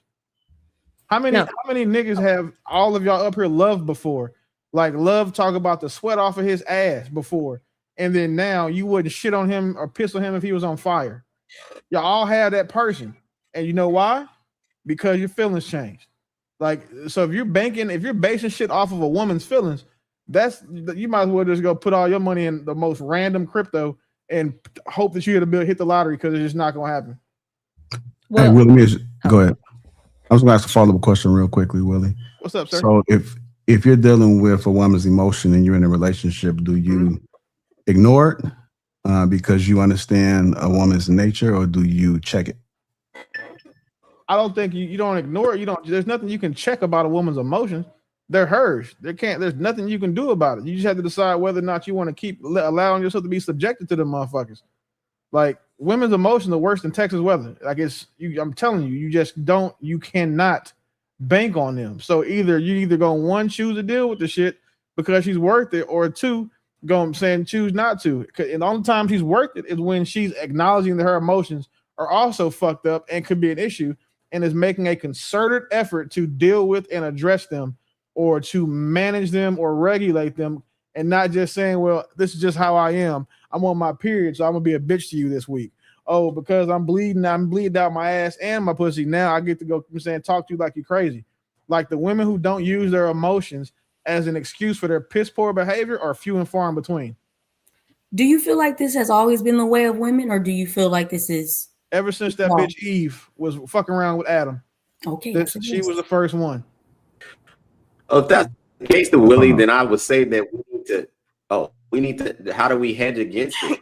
But it sounds like we just need to ultimately have women in mass stop asking for long-term relationships if they in themselves are incapable of managing themselves with decorum, with balance, because they have the emotions. So they can't ask us men, who are strictly just very linear in the way we carry ourselves through earth. Logical, exactly. They can't expect us to sign up for the many seasons that are their feelings and emotions. That would be erratic. That would be unsustainable. That would be foolish. Yeah, I'm not gonna say what most women should do, because one thing we know is most women don't listen. So what I would suggest that men do is that men start requiring a woman to be able to regulate her emotions and show that she has some sort of capability for emotional consistency before he commits to her long term. All the titties in the world is cool. All the ass in the world is cool. She can saying all that other shit is fine. Again, if she can't regulate her emotions, then she's not gonna be able to regulate her mouth. If she can't regulate her mouth, then she's not gonna be able to regulate her actions. And then her actions are gonna become habits. And next thing you know, you married to a bitch that's sucking dick because you didn't bring her home ice cream from Brahms when you went by yourself. Like, that's what's gonna end up happening. It's gonna be the most ridiculous shit in the world, and she's gonna blame it on because of something you did that made her feel this X emotion, and that's why it's your fault. Go ahead, Bo. Okay. So I was about to say something like that. The difference is that, yeah, women have a lot of temporary emotions. Sure, why not? A lot of us are very impulsive. The difference is you have to find a woman that can regulate her emotions, but also knows that her emotions are temporary, so she knows how to slow down and think through that, or let that emotion pass until she can think like a regular person. And so I'm not a man. I don't know how many of those women y'all meet. I'm not sure. But yes, you are going to have to deal with a lot of up and down emotions. And I hear men complain a lot about that. But if you know that that's how women are, how are y'all not used to that by now? But also, it should not be a case where, oh, wait, I got a question when you're done. Okay. It shouldn't be a case where that woman is acting impulsively and affecting the household negatively. I will say that. You do not want that type of woman.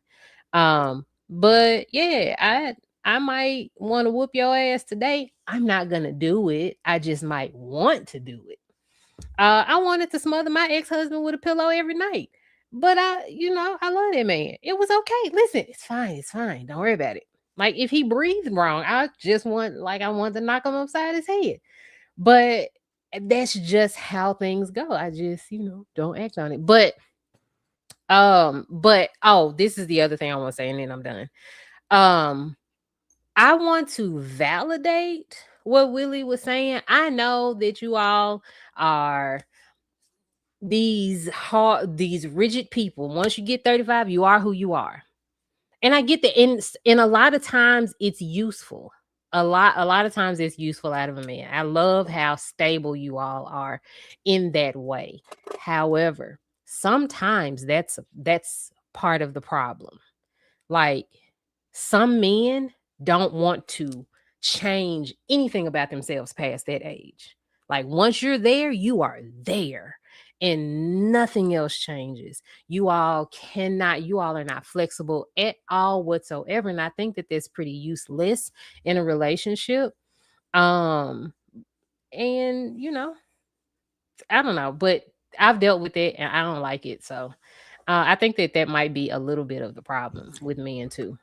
So, Bo, real quick, I hate pushing back because people are gonna be like, "Yeah, Willie, fuck Bo," and I feel bad because that's what they're about to do right now.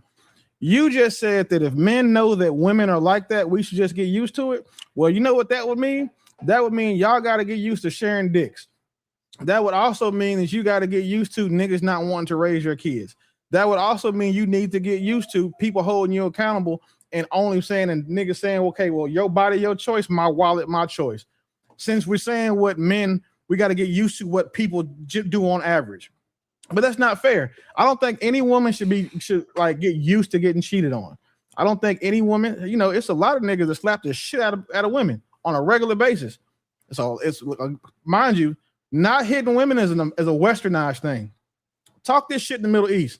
Them niggas will beat you with a shoe. The police will walk past and just say, only the shoe, and then keep going. So again, you got to be real, talk about what men should get used to. Because you know what? That you never say men should get used to good things, like getting peace from women or women being emotionally regulated. You don't say, you're saying, oh, you know what? Men should get used to being able to walk in their house and not wanting to sit outside in the fucking driveway because you got to go deal with this battle axe of a bitch with an ass that you chose to marry because she was the one who threw her back the right way the first time when you met her when you was young, dumb, and full of cum. That's not what y'all want us to get used to. Y'all want us to always get used to the worst shit about y'all. In mass, not you specifically, but in mass, y'all want men to get used to the most degenerate things that you guys have about your characters, and then get upset with us when we even say something to you about it. Because the moment we say something to you about the shit you doing, like this time you're saying your retarded ass emotions, we're the bad guy. And then you become mad at us because of the reaction we have to the shit you did. Not that we did anything, or we agrees against you, is the fact that we even brought that shit up in the first place. How dare you tell me that I'm mad about, I'm talking to you crazy because the bitch put lettuce on my Chipotle bowl when I said not to, as if that's my fucking fault.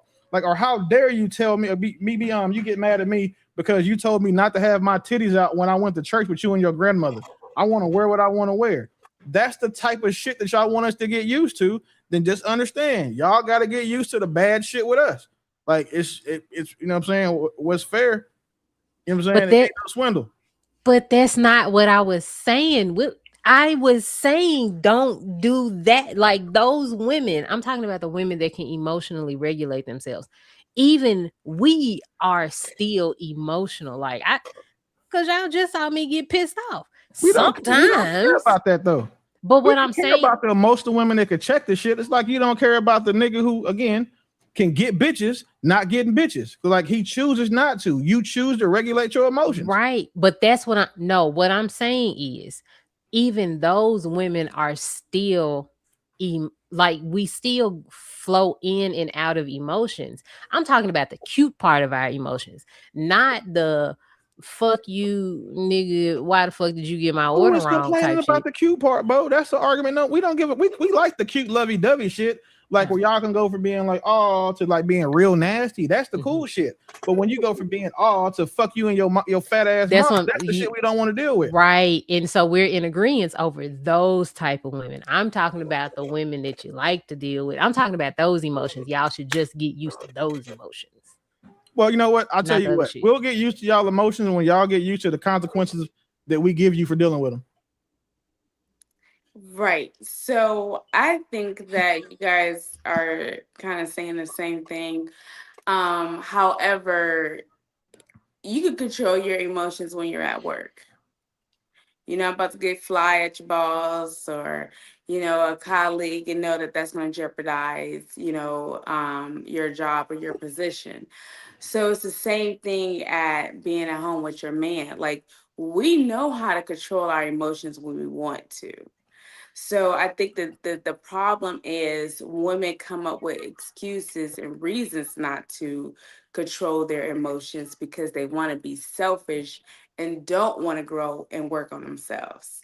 So they labeled it as, oh, I'm on my cycle or, whatever their reason is for them, going off or, getting out of character. And there's no excuses for that. Now, with the cute stuff that Bo was saying, it's all a part of vetting and knowing what kind of emotions you're dealing with. Seeing that woman in different settings and how she, operate and control herself, if you can deal with it or not. But I don't think men should just have to deal with women's, emotions when they're all over the place, especially when it comes to disrespect and all those things. Mm-hmm. Do you guys feel that it should be focused on more as she grows up to emotional regulation? Should it be focused on more as she develops at a younger age? Yes. I think the same thing goes with boys too, because damn. Yeah, they do boys like that. That's why I was asking about the girls. I was going to say that fathers do boys like that. But I don't want it to be like women raise shitty kids. Like, even though they do, that's not what I'm trying to say. But I do think that there's value in teaching emotional regulation as early as they start having them. As early as you start seeing your child's emotions modifying their behavior, their attitude, their mood, or you're saying their outcome and performance, you should probably start trying to work with that child then. Because if you wait until those kids are teenagers, now you got kids that are telling you, shut the fuck up, bitch, and they like you got those types of kids and it's too late. And then imagine these women who don't get that shit ever until they come across their first nigga with his nuts dropped. And he telling her about herself. Like then you got ain't shit niggas, and now you got a motherfucker fighting it's just a lot. So the sooner the better. I think. I'm saying, what do they say? An ounce of prevention is worth a pound of cure. So, yeah. Go back over there, baby. And also, I wanted to add something too as well. I don't think there's no guide on how to be a parent. I think a lot of us just had to do what we had to do and we learned along the way. And if you do have multiple children, I think you should have become a better parent with the last child, with the youngest child. That's not always the case because some people are not looking for growth when it comes to parenting.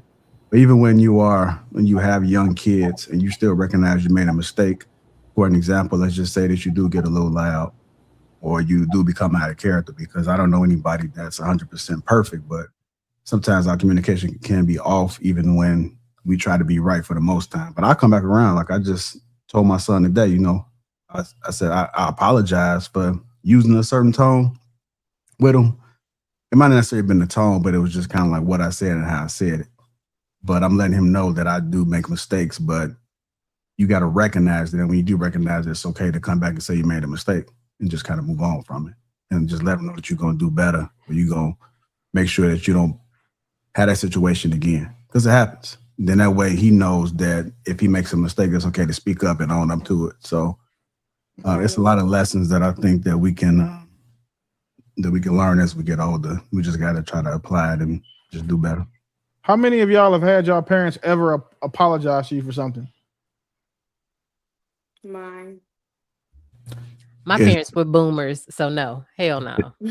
Yeah, it's usually after the guilt settle in when they know they did something wrong. Yep. Or hurt your feelings. And then how many of y'all, when they apologize, it was something like whooping your ass? Like it wasn't for anything they did wrong. It was like, oh, you know what? I'm sorry. This hurt me more than hurt you. Like that lie parents all tell the kids. No, my daddy would tell me that I'm doing this because I love you. Yeah. I told my daddy when he said that to me, he's like, I do this because I love you. I'm like, well, hate me then. Like, whatever the opposite is to not have you do this, feel that way about me. And that just made it worse. Like, whatever. But again, like JR, that's dope, bro, because most people don't apologize to their children, like at all.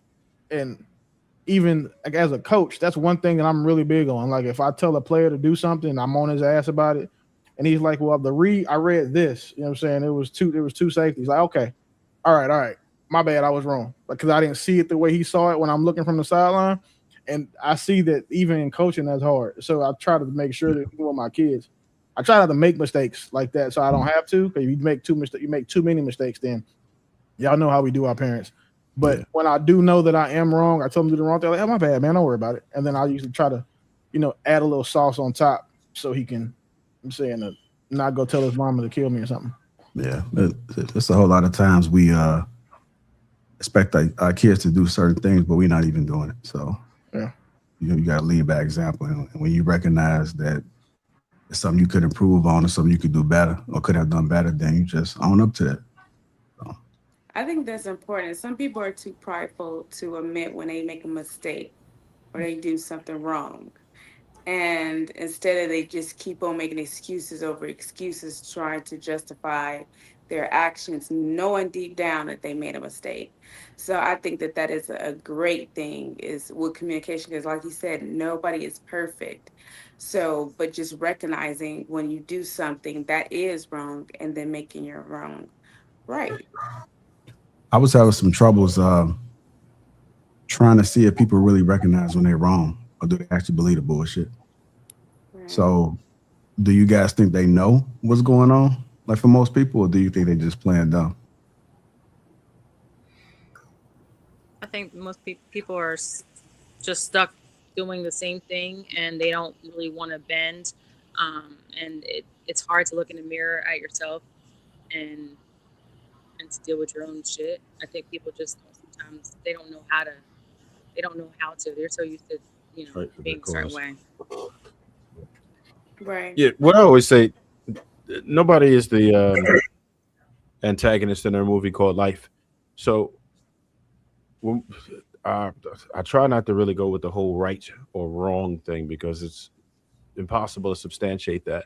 But what I do understand that people do is what's right for their cause. That's what people do.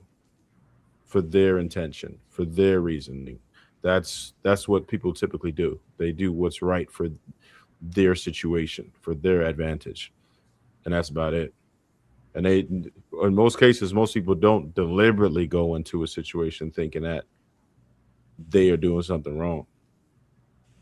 I think that is different types of people.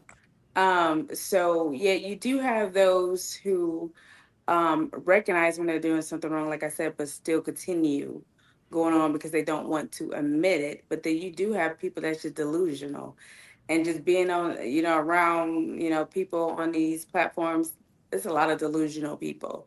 Like they really believe what they're saying is right, or they really feel like they didn't do anything wrong.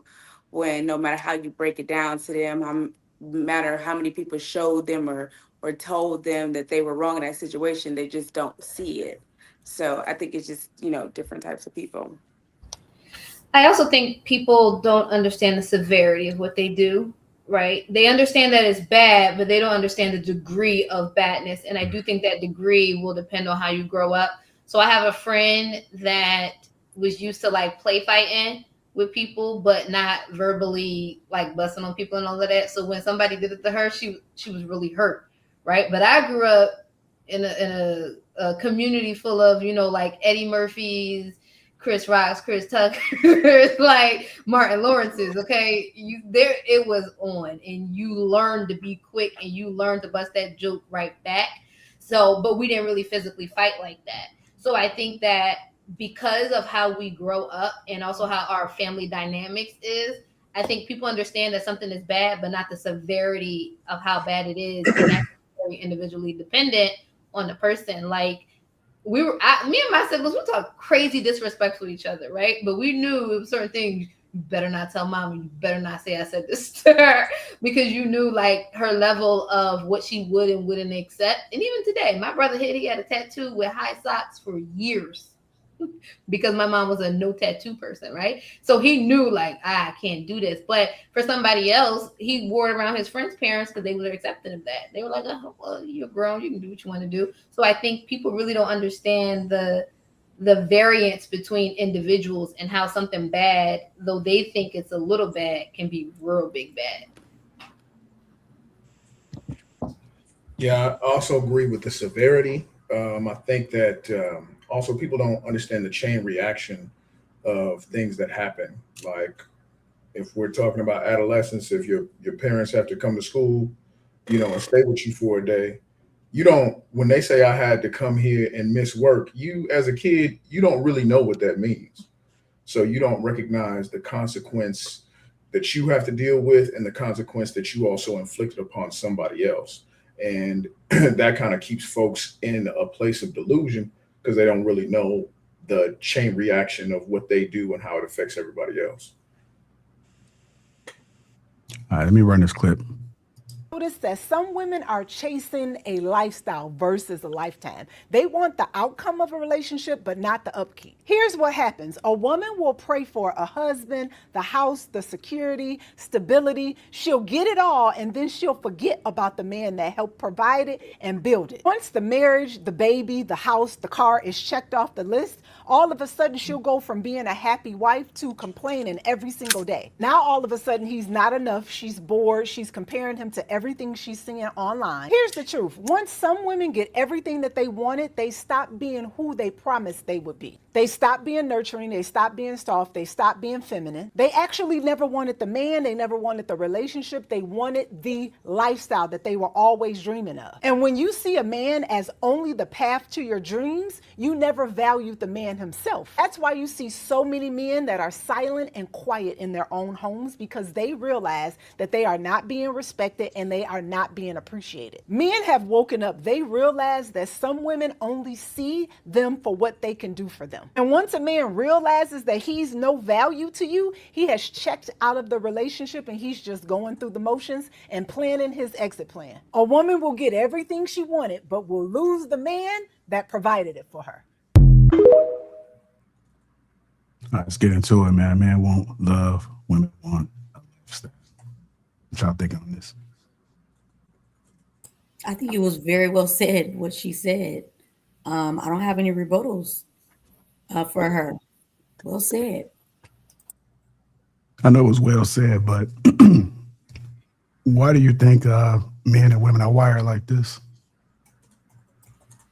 Men and women are wired to, as far as like men wanting love and women wanting lifestyle.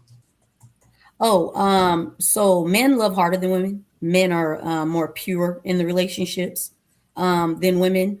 And honestly, unfortunately, I think it's what we heard the aunties and the mothers and things like that say. You don't need no man. Make sure you get yours. Make sure you get the money. So we've a plus with what we see in society on the TV and things like that. We've adopted these behaviors. Also, we don't respect the man as the head any longer. We think we are the head. So to me, that's what explains it. What stops you from thinking that man? Well, why do you think the man is the head? Because I hear you all the time say that you respect man's leadership and men need to lead, but why do you think that way? I think it's just, I guess it's just divine order. Plus, men lay down their lives for their partner and their children.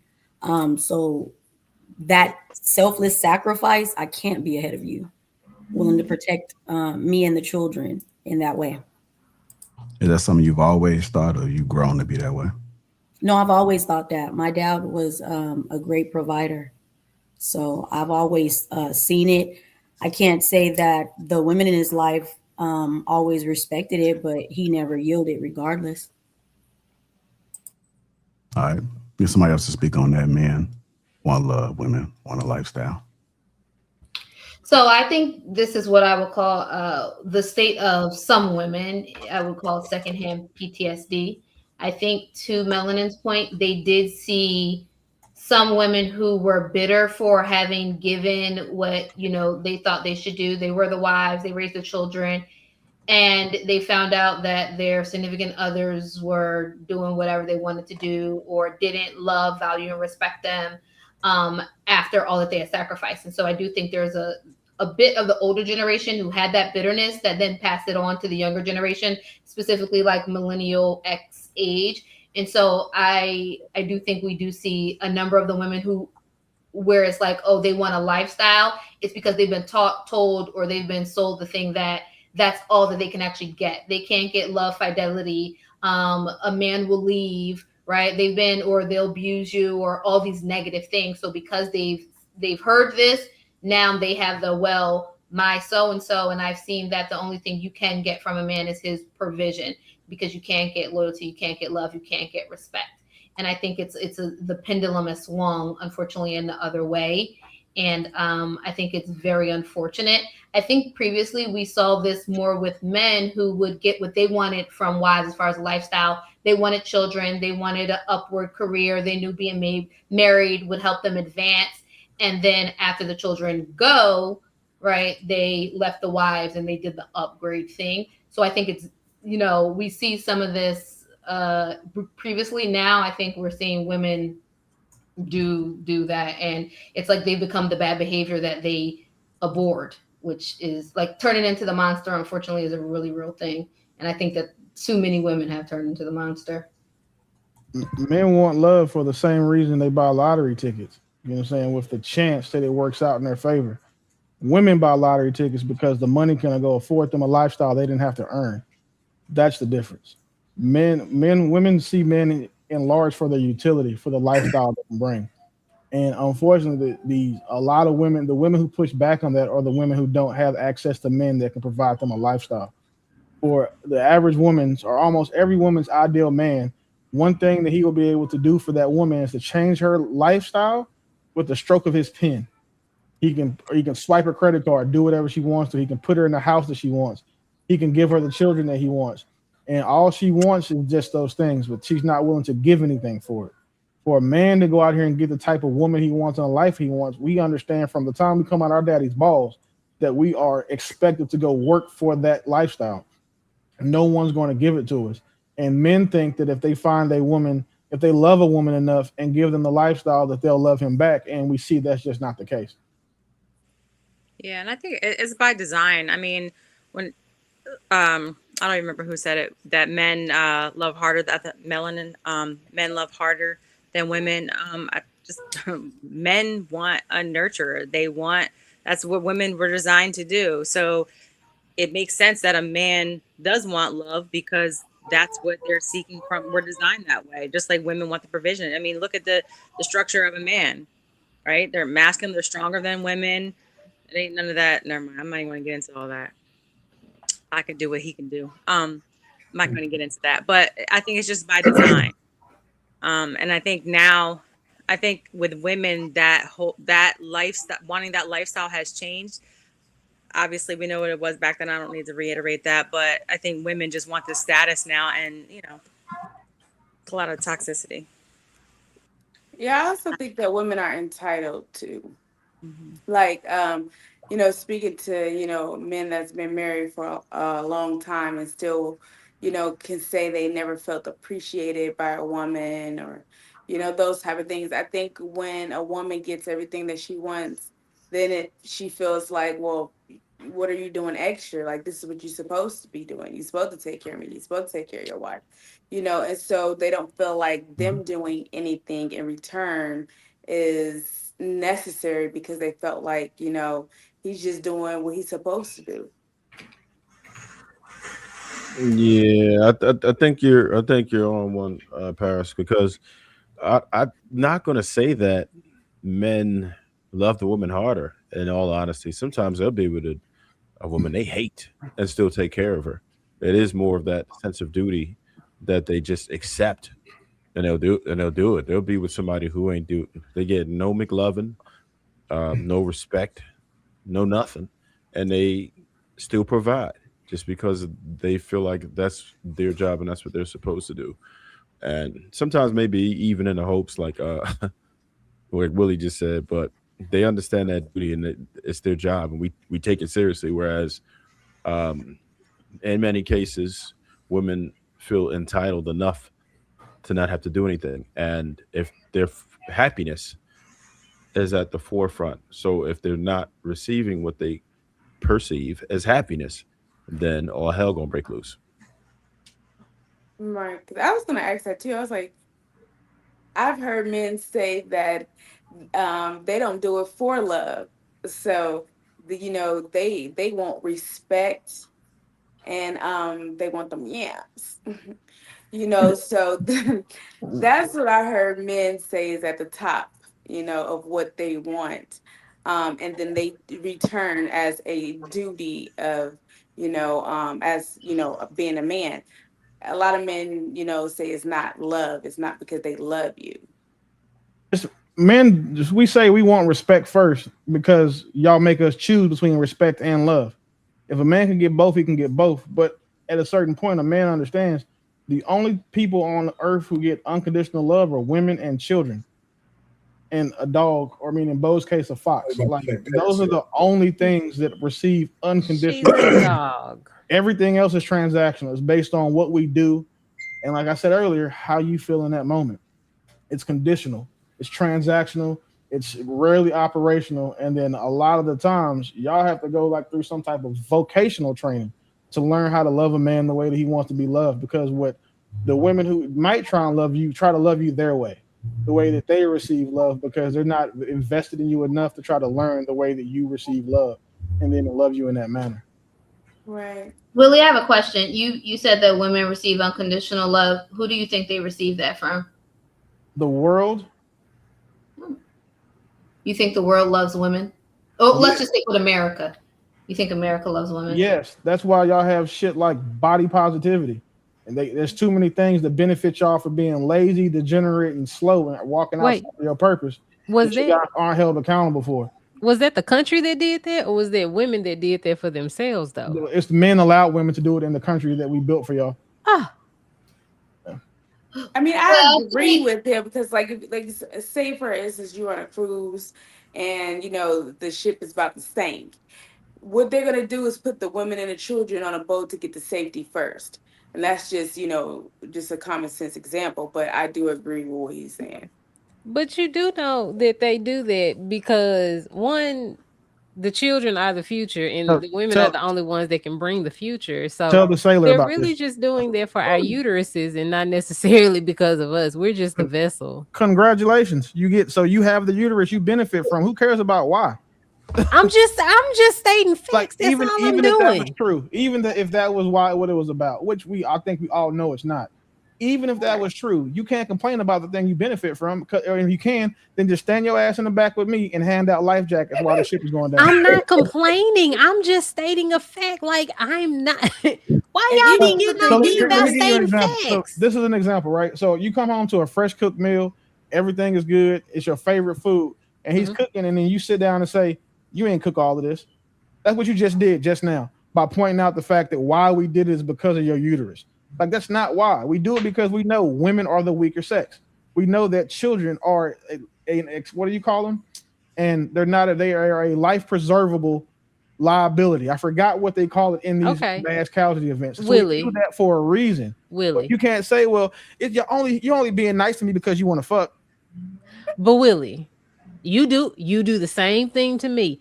Do you think that all men think like you? I think, or do you think that there are men that think exactly like what I just said? I think all men that I'm talking about think like me. So I don't. But why you don't pay me that same respect? I'm talking about the women I'm talking about. You talking about the men you talking about? Because you weren't. Because this is the thing, right? Of the two of us, I make a very, very clear. I make a point to point out that I'm only talking about when it's personal. I'm talking about personal. When it's general, I'm talking about general. Mm-hmm. Generally speaking, men are going to put women and children first. Generally speaking. And generally speaking, that's why. The problem is, though, a lot of y'all have given so much pussy to niggas who won't put y'all first. You mad about the shit now. That's the issue. Because on average, men treat women and children well. The only ones who don't think they do are the women who have like some crazy life expectancy stories with them, or the ones who aren't worthy of that treatment they want from men because they don't give it. Like, just hear me out. Think of every woman that you hear talking about niggas ain't shit, all of those types of things, right? Pick your favorite one. Do you think that woman is somebody like that? A nigga, if the way she treats men and views a man and talks about men, that when a man is outside trying to help her, she's gonna be the one to be like, thank you, or she's gonna be the one stuck up with attitude and just walk past. Or nigga hold the door before, she's gonna walk past and not say thank you to the nigga. Like, the types of women that have these experiences about men, it's not because men are generally just mean and evil. It's because they get the treatment that they deserve. Like, that's one thing I love about ain't shit women. They tend to get their karma, and then they just come complain about it on the internet. An example that you, my fault, bro. Nope, you're good. Go ahead. Another example besides the ship, you could just look at most videos when there's a man and a woman about to go at it physically. She will be allowed to accost him. And in many cases, when he begins to retaliate physically, a bunch of men will appear out of nowhere, and you'll hear those famous words, "That's a female." They didn't do that just because she has a uterus. They clearly understand that there's a disadvantage of force, and he could probably do some serious damage, and they don't want that to happen to her. All of y'all have had a door held open for y'all by a nigga you didn't get no pussy to, that you wasn't with, that didn't know you from Adam. I'll give it to you. A lot of niggas probably did it because they want to look at your ass. Like, I'll give you that too. But at the end of the day, y'all benefit from men's kindness more so than you suffer from their fucking cruelty. I would say it's at a 10-to-1 clip. Unless you one of these hyena bitches, then it should be 1 to 10 because hyena bitches deserve to be beat. But for like the good women, the women that y'all all claim y'all are, y'all not out here being mistreated by men in mass. Y'all may have been mistreated by a nigga that you still mad about, and you try to blame all other niggas for that. But in general, men aren't treating y'all bad. Even some of y'all who may do things to deserve it, niggas are still not doing it. I could agree with that. I think that there are men that do things that are not necessarily good, like using women for their bodies, and you don't want nothing with them. I think mostly that's what women be perturbed about. Again, but so even if if men are using women for their bodies and don't want nothing, right? Mm-hmm. Only time that matters is when that man had to pretend to, or make that woman believe he wanted something. Mm-hmm. No argument against that, right? However, you know who men are really cruel to? Weak men. That's if you want to see men being cruel, look at how we treat weak men. Men generally treat weak men very, very, very poorly. Men who aren't useful, men who don't have their shit together, like men who we don't genuinely just broadly see as valuable. Like, watch what happens to a nigga who don't have his shit together, a nigga who fell off, a nigga who is just trying, I'm saying, is lazy or half-ass or complains like a woman. And I think y'all have seen me talk to men way worse than you've seen me talk to any of these nut ass hyena bitches in the chat or on the panels. I ain't seen it. And it's because come over to trade show. Because again, men, we don't respect weakness in other men. We expect it from women. But when a man who has a strong man sees another a man who's a weak man, and he's not willing to do what it takes to improve, but we'll try to help first. But once we see that you're okay being a weak nigga, we treat you accordingly. Like, we don't respect you. You a store runner now. We start, you know what I'm saying? We make fun of you, all the jokes are at your expense. And then two, we also not and also, like, when it's time to go get bitches, you get the big bitches. You got to go sit with the grenades because we don't respect you. Like, so we're not gonna save him. We're not gonna save you. You know what I'm saying? And have one of the bad ones for you. We're gonna get the leftover hoes. Like, fellas, if I'm wrong, tell me online. Did you just say grenades? What? Yeah, grenades. Yeah, that's just one word you could use. Yeah. Grenades. Yeah, that's usually the ugly joint or the one that's trying to blow the whole situation up. Like, you walk over to a group. So most dudes don't know, if you got a group of women, you go talk to the fat one or the ugly one, and just talk to her like he's a regular person, because that's the grenade. Once you defuse the grenade, you can go have your way with the rest of the bitches you really want to talk to. Like, but most dudes just go over there, talk straight to the pretty one, and then get mad when the linebacker bitch or the fullback size chick gets in front of him. Like, my aunt, she got a man. Oh no, she don't want to talk to you. Oh no, you got to buy us all drinks. Like, you go talk to that one first, and get her on your good side, and then pivot to the other ones. Like, how to be a player. It's a free fucking game. Like, yeah, how to be a player. He did it with the chick with the oversized mouth and glasses. Yep. Are you supposed to be giving out this bro code game? Well, I mean, I'm not, no disrespect. I mean, this isn't like this is 50-year-old game right here. This is not new game. This not new game at all. If this is new to you, then yeah, y'all out here falling for any fucking thing. Like, this is like level. This is shit that my 9-year-old knows to do. Yeah, this is one-on-one he's talking about right here. This isn't even like advanced.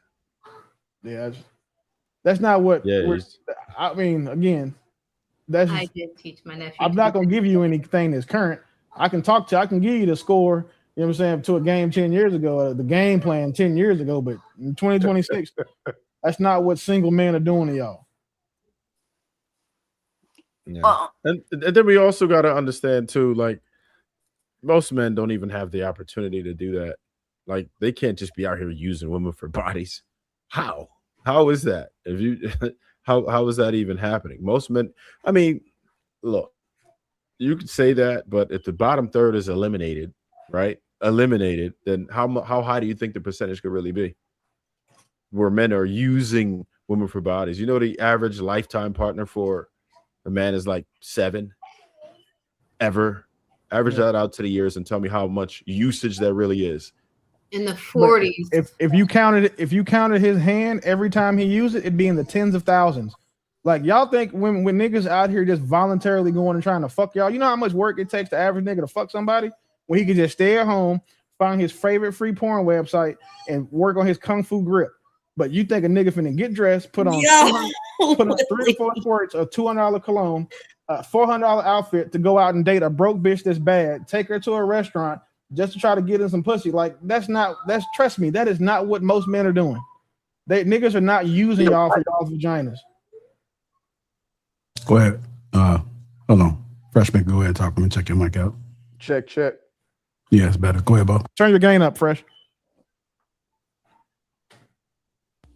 I think what I wanted to say about that clip has long since passed, so I'm gonna let Freshmaker go because I knew he was trying to talk. Oh no, I'm good. I agree with it. You go after the grenade first, absolutely. But that's old school. Why don't the women believe that? You know, there's like this constant response. Like when we tell them how it is, and they're like, because if they Oh acknowledge it, they would have to also acknowledge that some of them would have to acknowledge that they might be the grenade. do you think that's what it is? Because we tell them, like you said, you made a valid point, Trev, to use the body. It says I'm blurry again. Am I blurry? No, you're good. You're good. Go ahead. We can hear you. You just were frozen. We can hear you. Okay. Yeah, I'm like, some guys that you guys, are open to. Yeah, majority dudes ain't out here just snatching chicks and just having their way. Like, why do women collectively think that? Yeah. Because you know why it is. There was a content creator. He just said, just ask a woman how many people are in a room. She's gonna underestimate it by far every time, because they are completely oblivious to what's going on. They see what they see.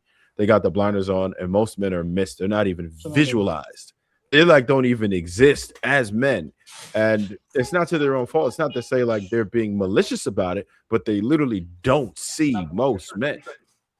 So they don't understand that there's a whole bunch of dudes that could be doing it. So you telling me your average dude that you see swiping your groceries or opening your door, riding you around in your ride share, you think these dudes is just out here slaying them? Is that what you think? You think these dudes are really out here getting it in? And you, because you got to think about it. If you wouldn't let them bag you, even the girl 3 ticks down from you is probably not going to let him bag either.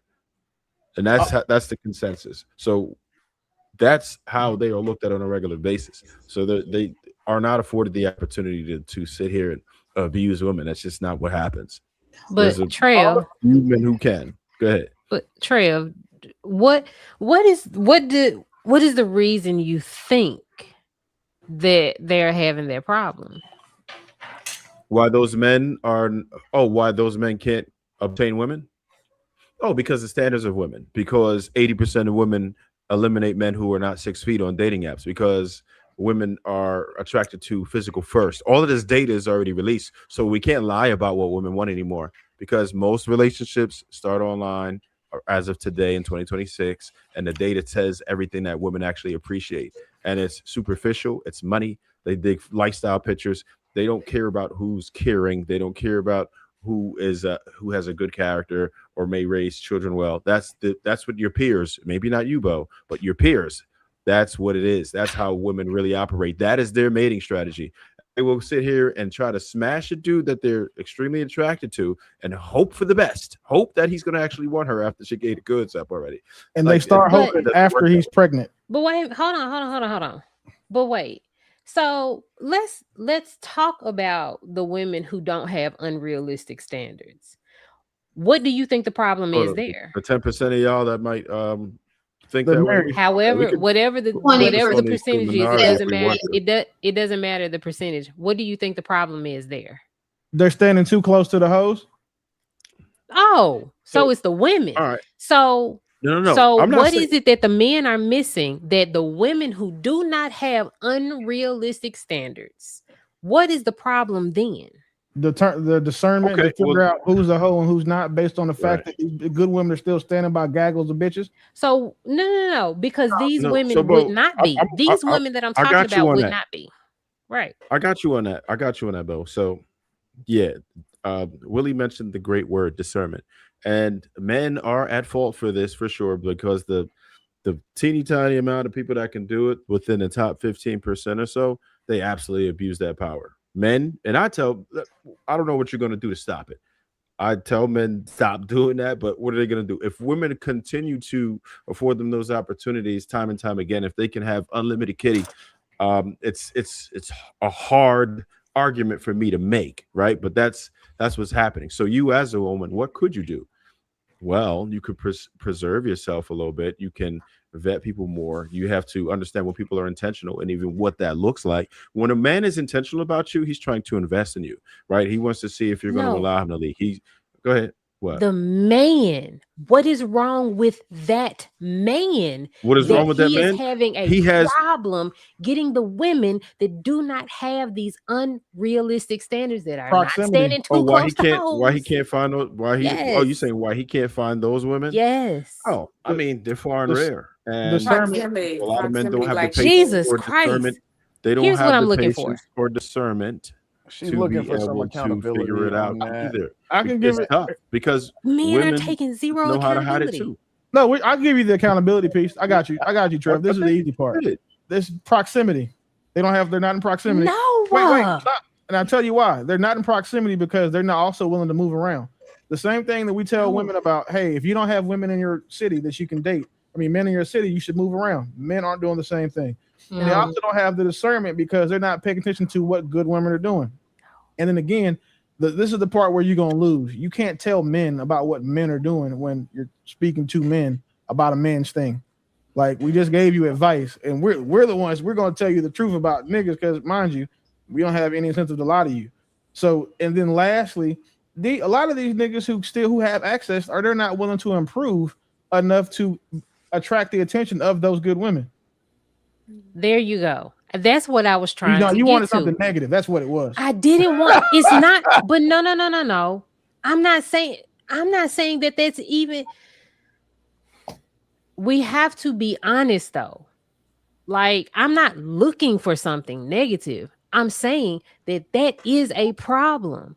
The men who have access to women who are not problematic, who do not have unreasonable standards, who are actually looking for just an average, regular man, they are not doing the work on themselves. They have zero personality. They have nothing to offer other than I work.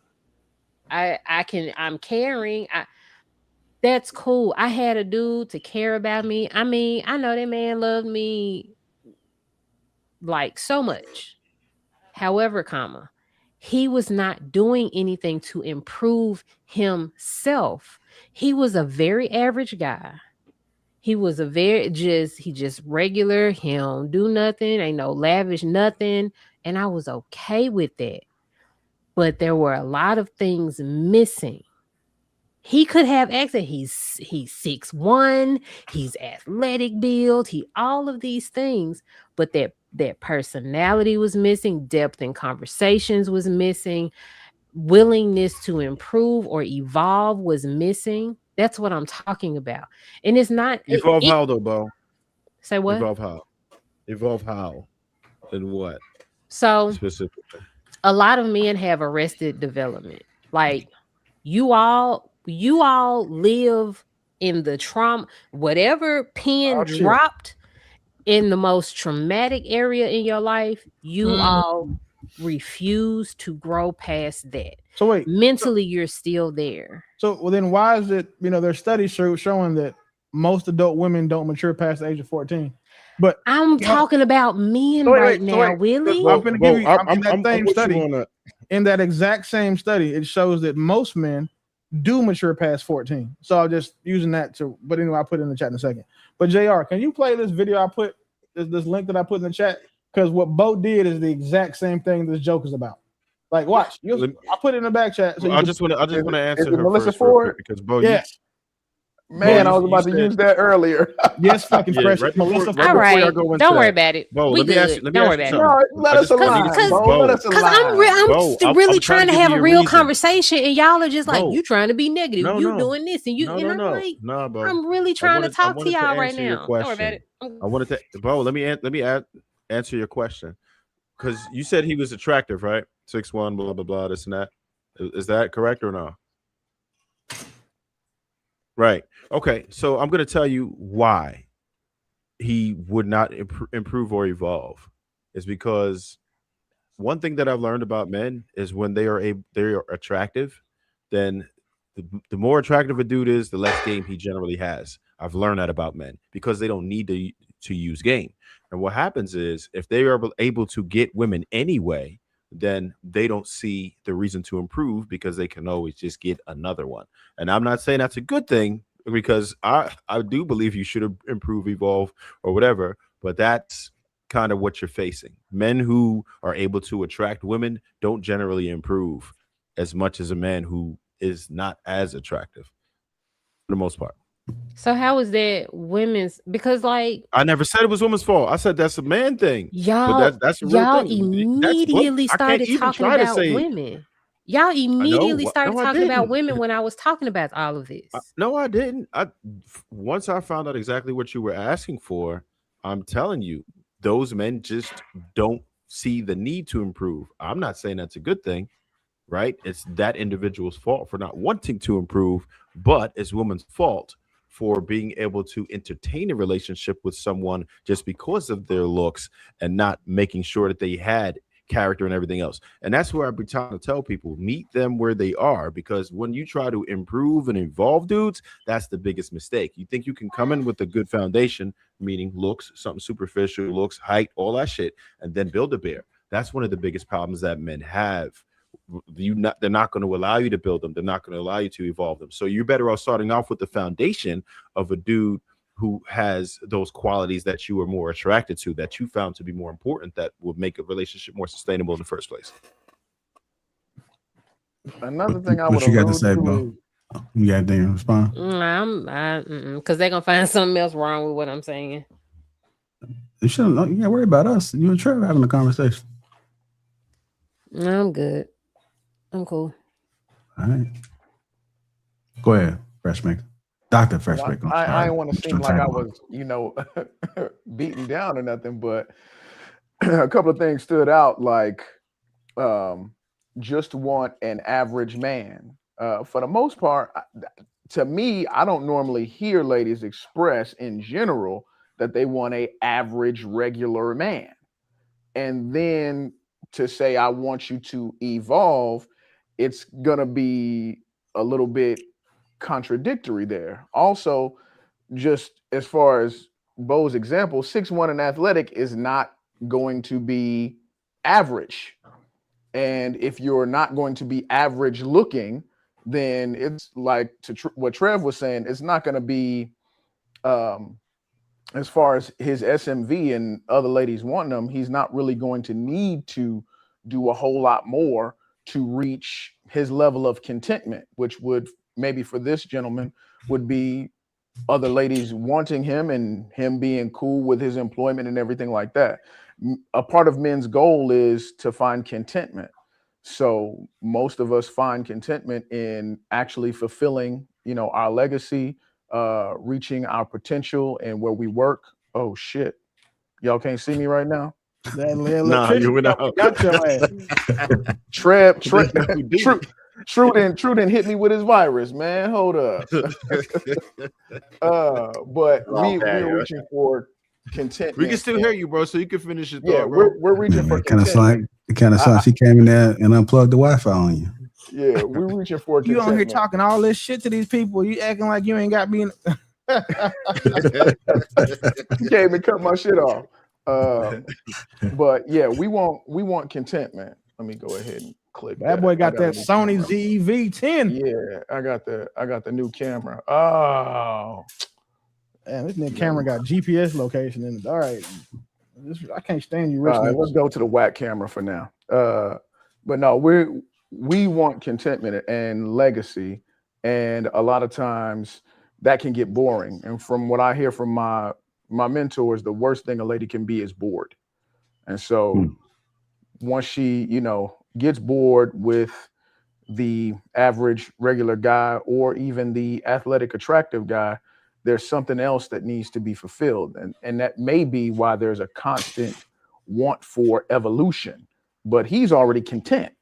So that's where you have folks at a crossroads at. I yield. Yeah, I think that really depends on the type of woman, because when we be talking about, the women that, the good woman, or, however you want to say it, a lot of these, I ain't want to put myself in what I was trying to say, but we're boring. We like to be in the house. We like to, just be at our peace. Like, we're boring. So I think When you say we, you talking about most women? Talking about the good women. I'm talking about the good women. You said we. Exactly. The good one. She's talking about herself and friends. Damn, you trying to tell us something we don't know? Yeah, because I'm just saying the good one, we be in the house. We don't get out. We don't do anything. That's part of why I'm single. I don't get out, so I'm not in places to mingle. I don't even grocery shop. I order my stuff. I don't get out. I need a life. I'm trying to get one. But yeah, we're boring. And we like our boringness. We like our peace, I got a sukasa for a reason so I can enjoy my peace and being at home.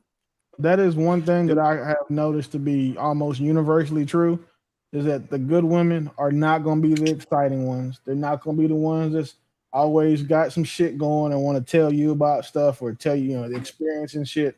They're the ones that go to work and go home, tend to their kids and tend to their nigga. That's what makes them happy. All that extra unnecessary city girl shit, they're not really fucking with it. So she might be right. Do women really place a premium on a man's looks like that? Because they do. Explain. A lot of women do. Because I remember one time we were on panel and I was like, oh no, I like ugly men. And they were like, what? And I was one of the only one. I was like, oh, I dated a bunch of ugly people. Because I liked them. And that was like a shocker to a lot of people. What made them ugly? You knew they was ugly. Why'd you date them? I was like, because I like them. Like, looks is just not on a top priority list for me. But for a lot of people, a lot of women, it's up there. Yeah, I've said that too before. For the folks that don't know they ugly, like I got talked about, like, be honest. That person doesn't know they're ugly doesn't exist. You know what makes me like hesitate to believe that? Like I believe you, Becky, but I don't believe.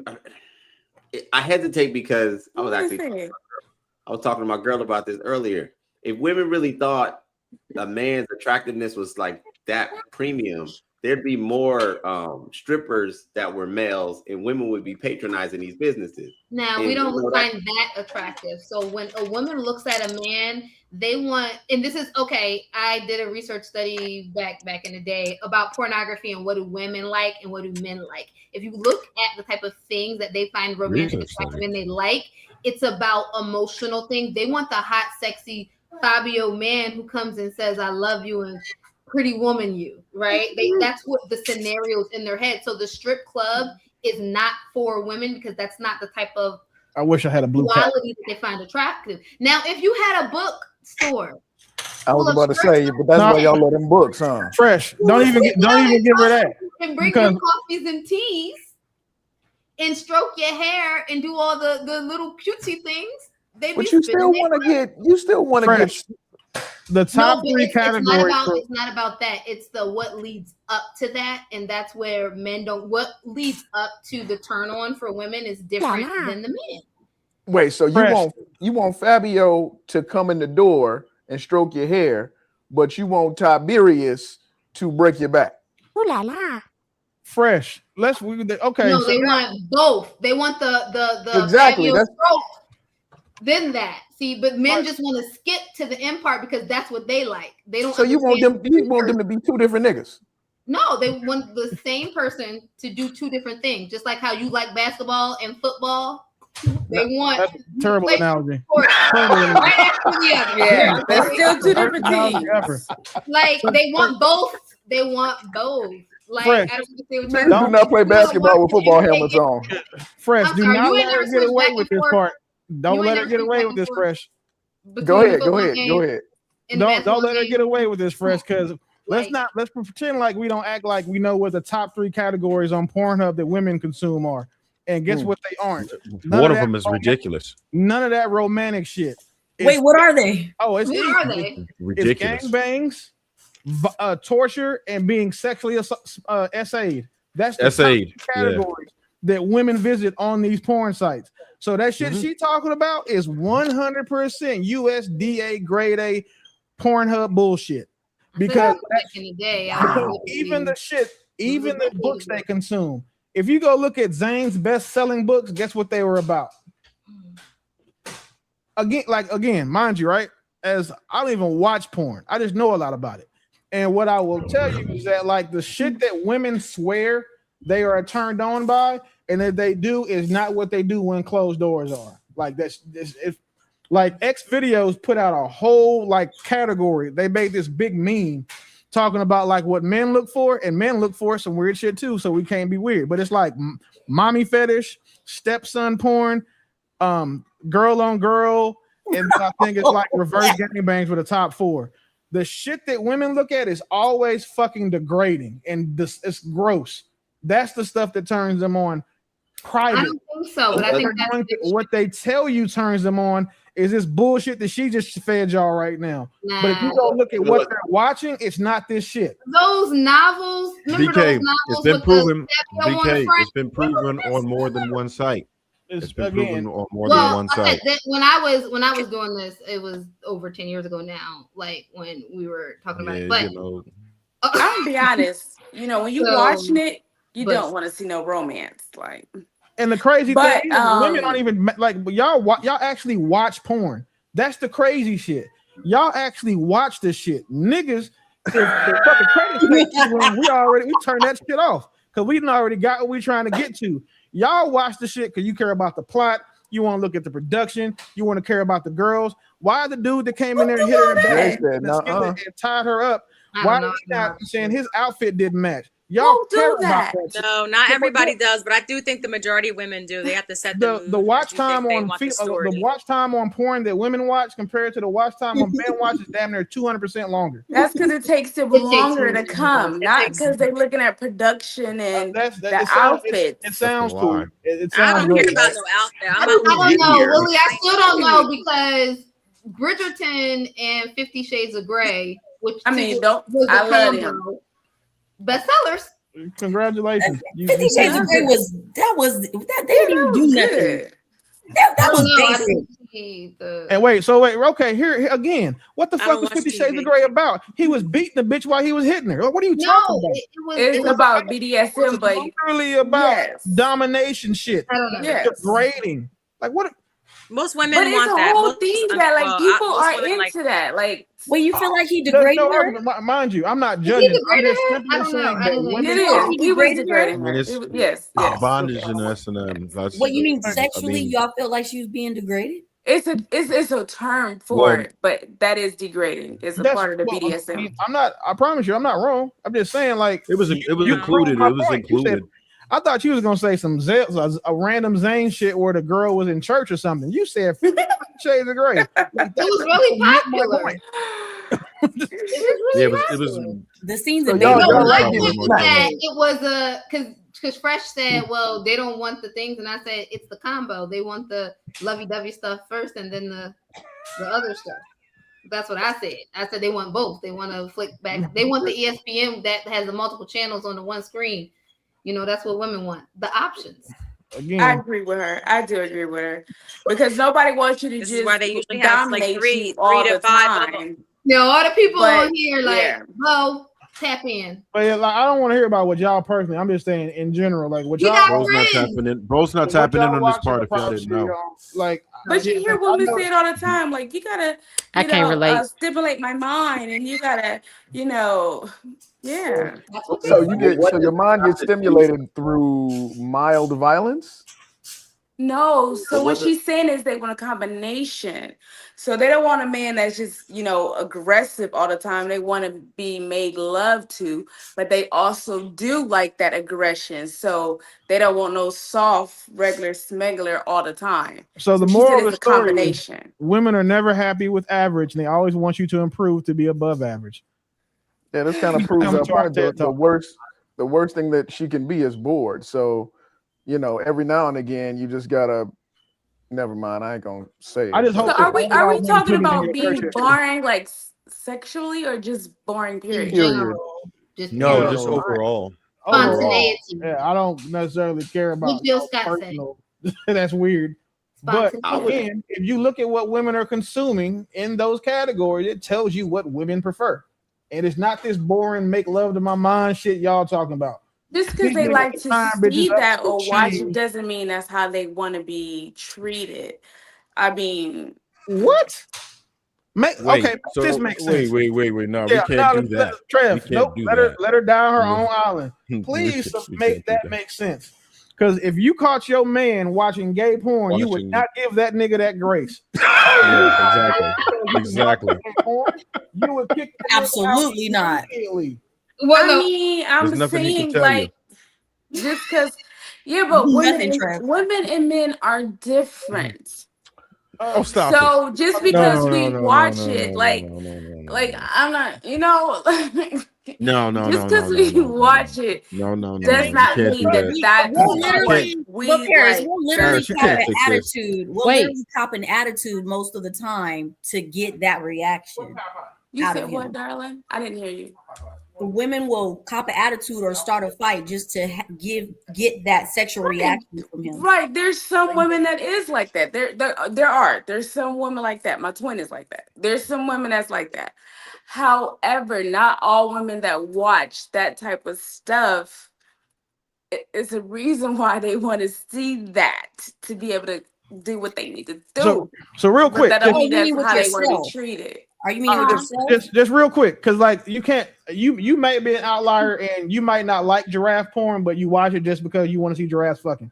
I'll give you that. However, there's not, on average, women are not making torture scenes or torture that, and I'm not talking about S&M shit. I'm talking about like legit torture stuff. They're not making that a top 3 category on Pornhub unless they're actually watching that shit. Well, because women has no, so we have to mentally get ourselves there when we're playing with ourselves.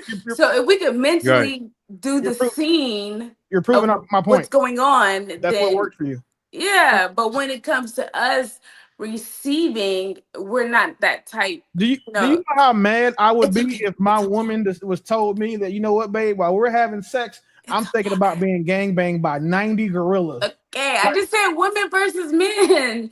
Men could just watch something real quick, like you said, and do what they need to do and come. Women, we mental, so we gotta play the scene out mentally. We get an understand it's the whole understanding build of up what's and all going that, on. right? But what we're saying is you're gonna watch things that you're into.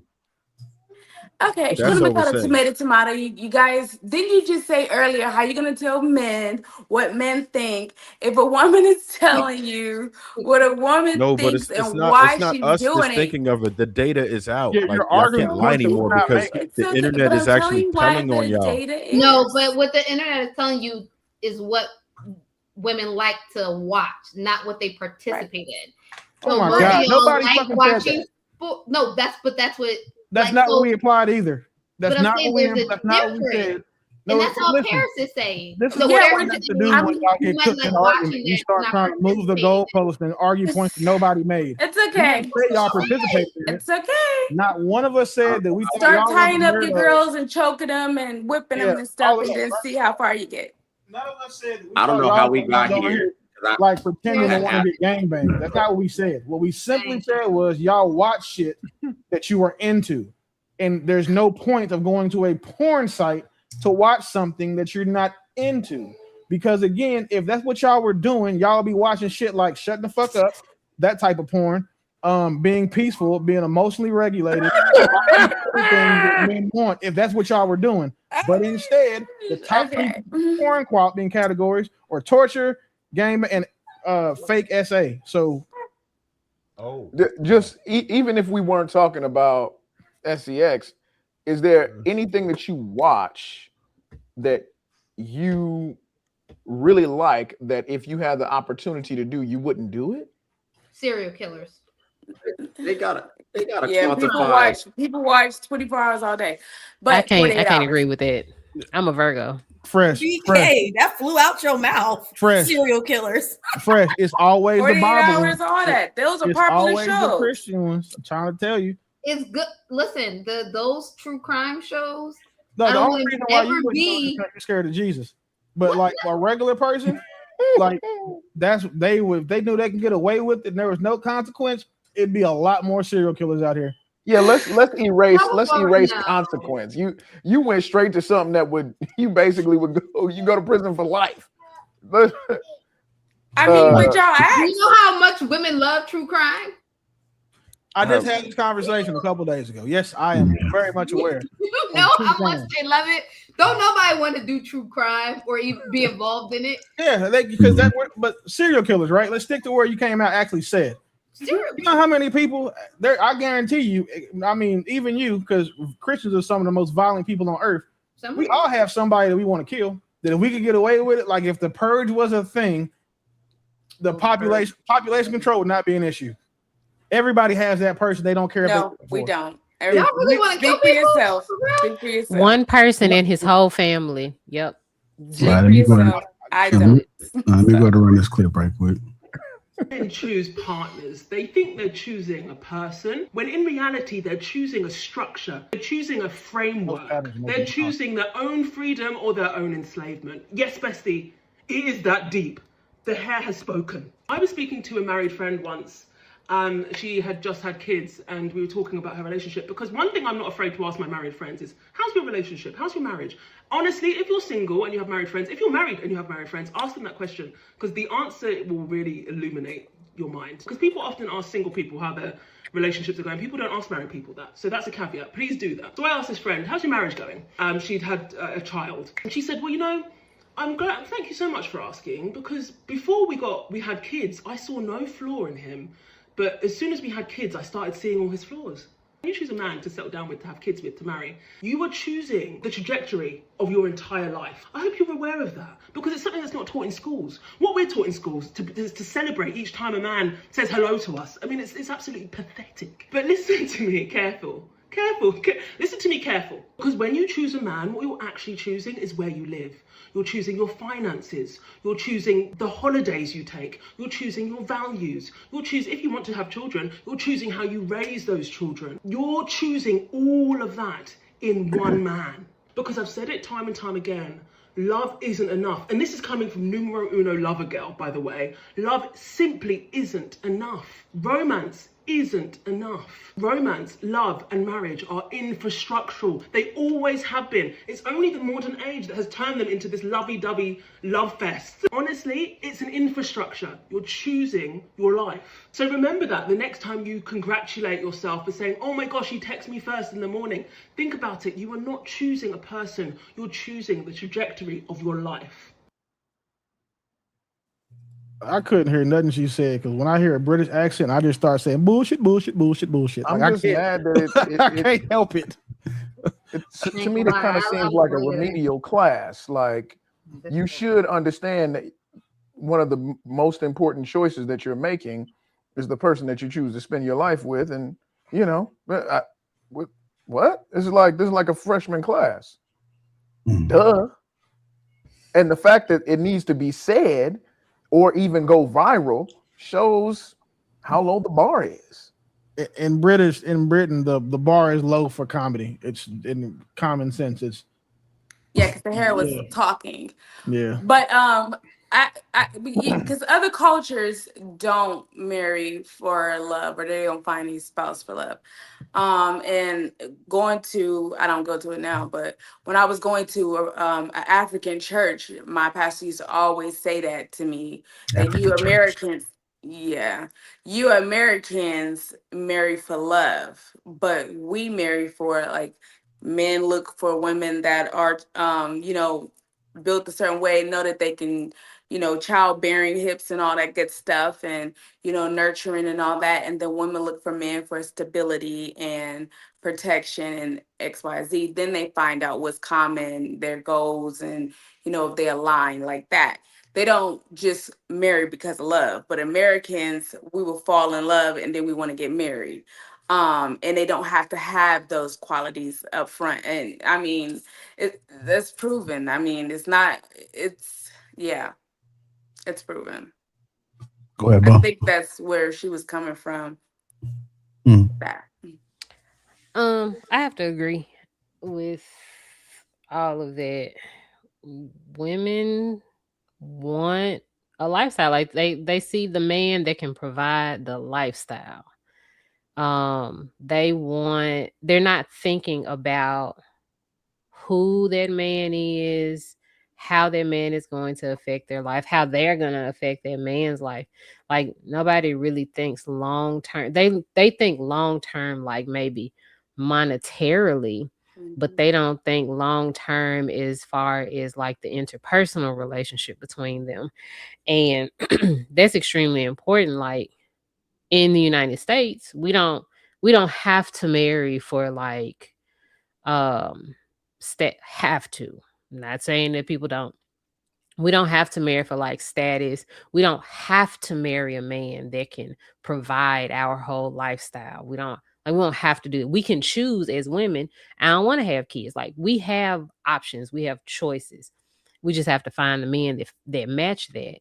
But far too often, women are taught as little girls to go after the man with the most resources, which is not an altogether dumb idea, but we don't teach them everything else that goes along with that.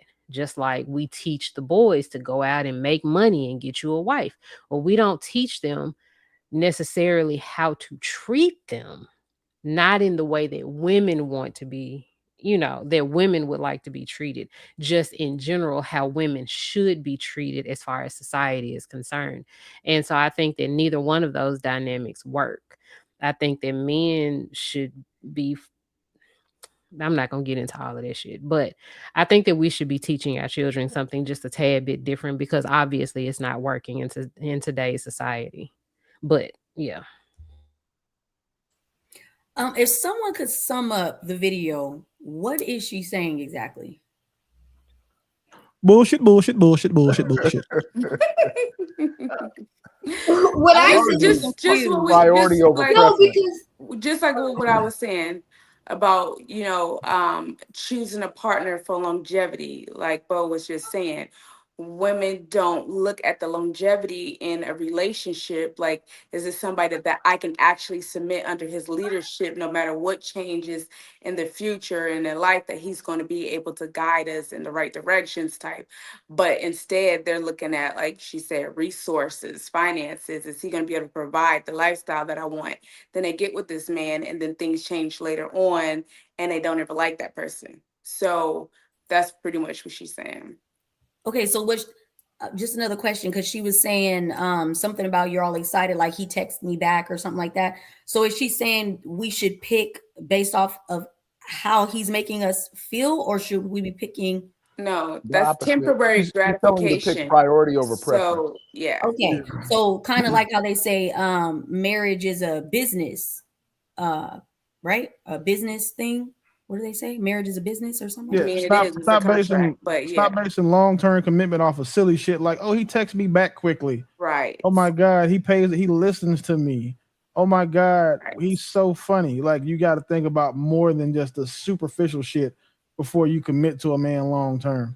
Romance is still not bullshit enough. because she's from Britain. She's from Britain. But isn't it kind of like a double-edged sword, because aren't men tired of being picked because of their resources? Not over there. No, it's not just resources, is what she's saying. Yeah. Because the thing is, we don't vet properly. So we don't take the time to see what this guy actually is capable of, like his mental status, how he deals with emotions, how he deals with just in and out situations, problem solving, just whatever. We don't look at the longevity part of it. We look at the instant gratification. He makes me feel good. He made me laugh. He took me out to eat. We fall in love for the simple stuff and not dig deeper to actually get to know this person, that if I can be with this person longevity. Melanie, you know who the person that actually normally sets that gauge properly so a lady doesn't have to do it is normally exactly. So we really wouldn't even have these videos if, not even maybe your father, but men that are not romantically interested in you, that want to see you have a good, future. You listen to them more than you listen to, the oxytocin flowing through you, then you'll have a better outcome. Yeah. Right. And that's why it's important not to jump into bed so quick. Women, I don't know why they think they got the golden coochie and they trying to, lock them down that way. But when you do that, you ignore all the red flags that come after that. So now you're in your feelings, you're emotional, he done put it down on you, and you all in love. So yeah, it's a lot of stuff that play. Has anybody ever seen the show Indian Matchmaker? Why the fuck would we have watched that? Like, what? First of all, that was a good show on Netflix. Indian Matchmaker? Yes.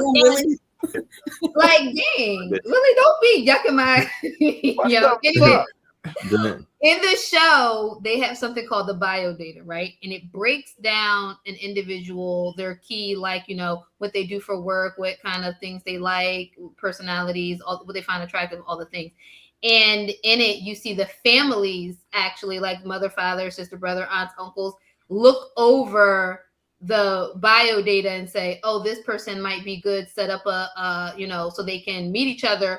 Or they'd be like, no, it's not never going to work for our person because, he likes X, Y, Z and 1, 2, 3.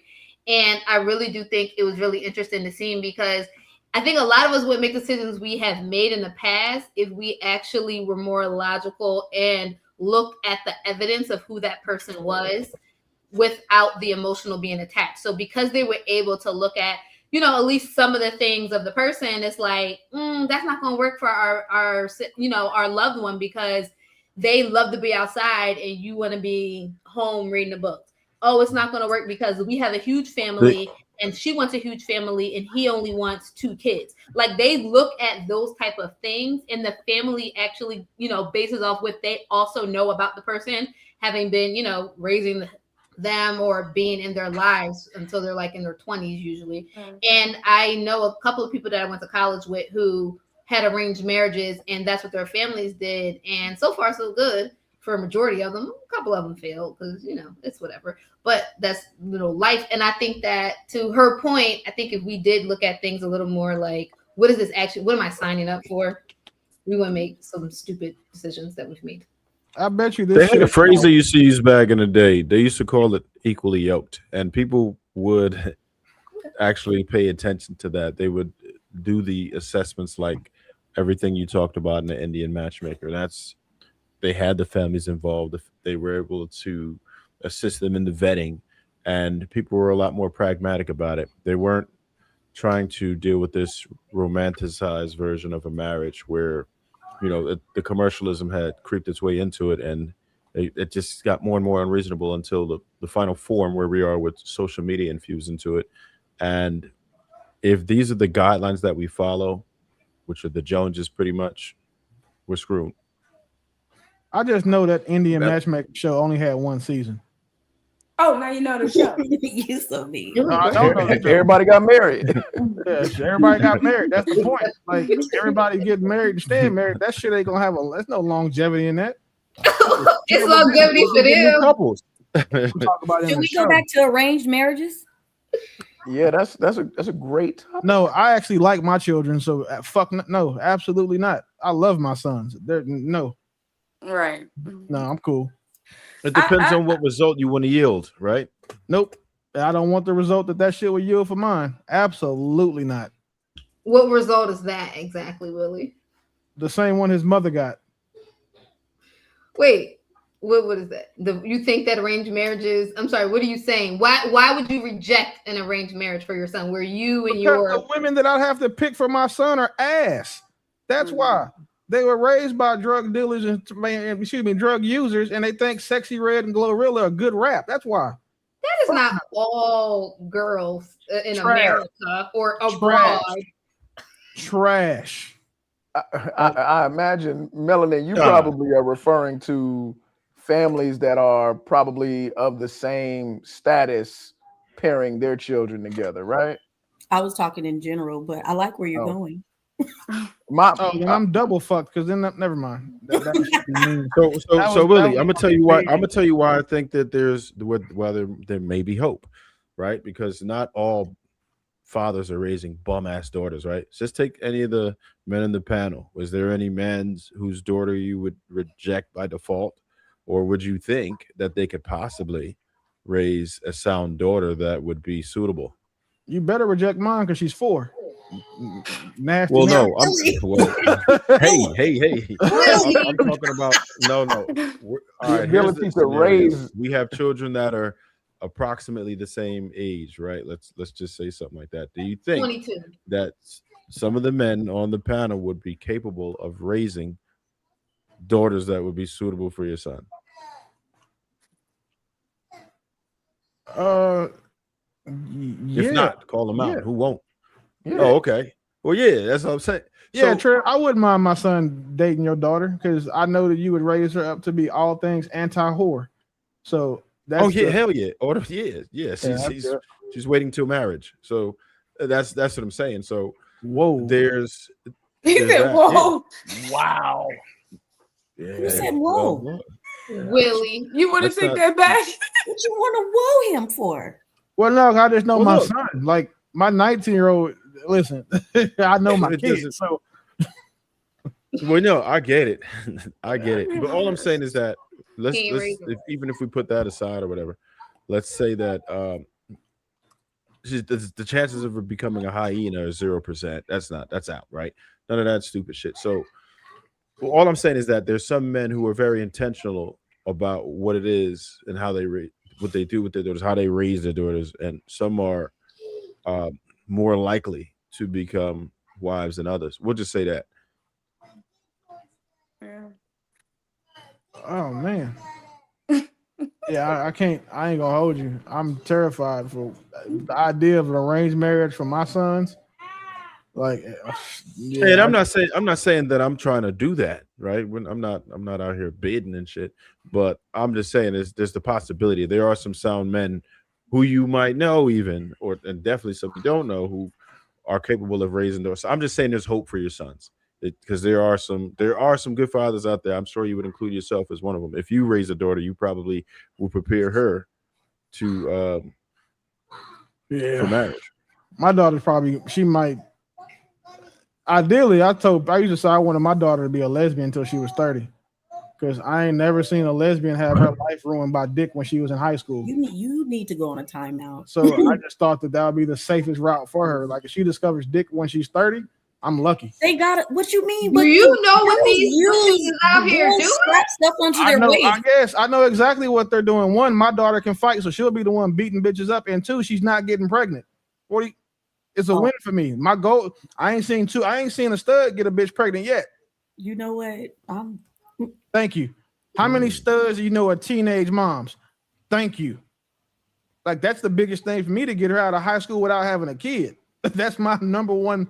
That's like my biggest fear in life is my daughter being a teenage mom. If she's a lesbian, dildos ain't getting nobody pregnant.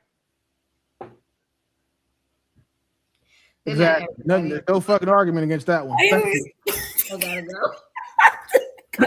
Who said give it time? I'm sure it's gonna they're gonna find some technology, huh? So they're gonna find some technology for it. My plan is fucking bulletproof. If she likes girls till she's 30, she won't be a teenage mom. No. And I would rather pay for a defense attorney for a domestic violence case than a baby vacuum.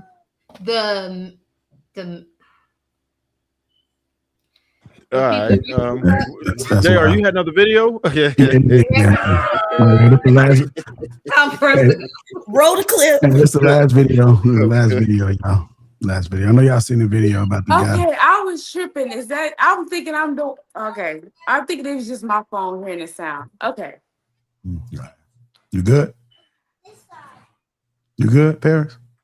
Is that just my phone? What are you talking about? You hearing a baby? No, you mean the little one? That smoke Yeah, alarm? because I keep hearing some say "goo la la." No, it's Y'all hear somebody's that? little one in the back. That's who y'all hearing is the one that I told you. Ooh la I need her la. to be a lesbian until she's 30.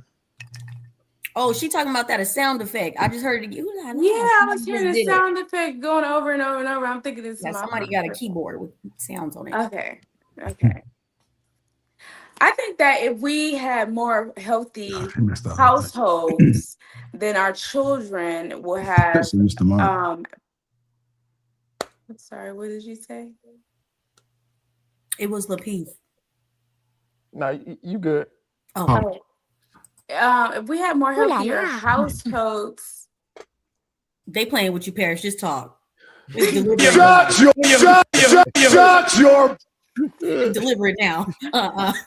don't do me like that.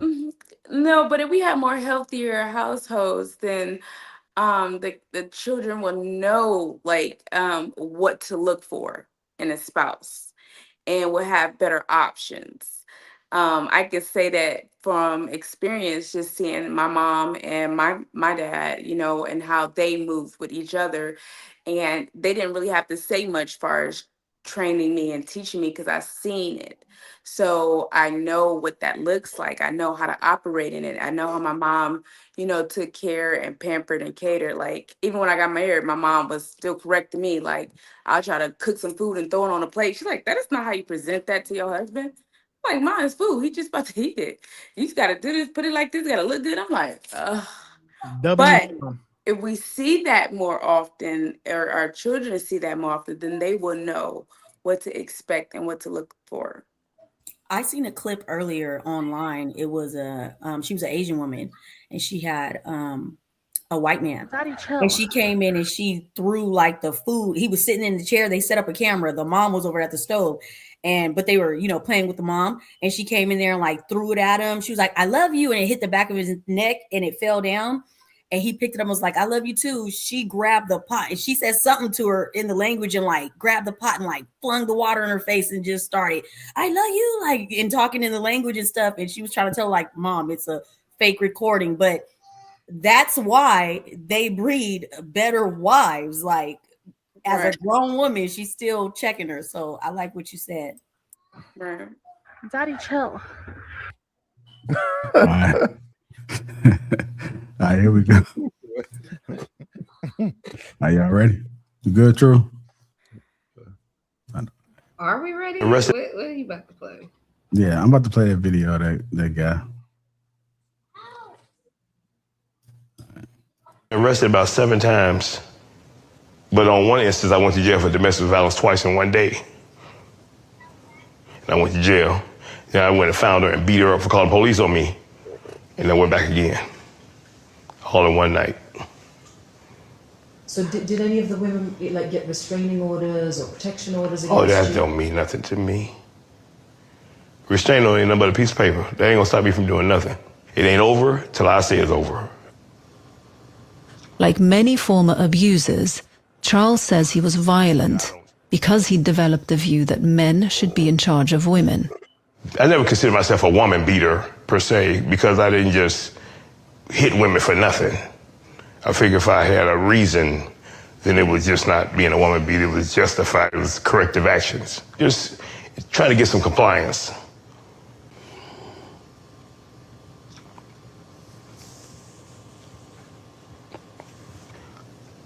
How many women did you do this to?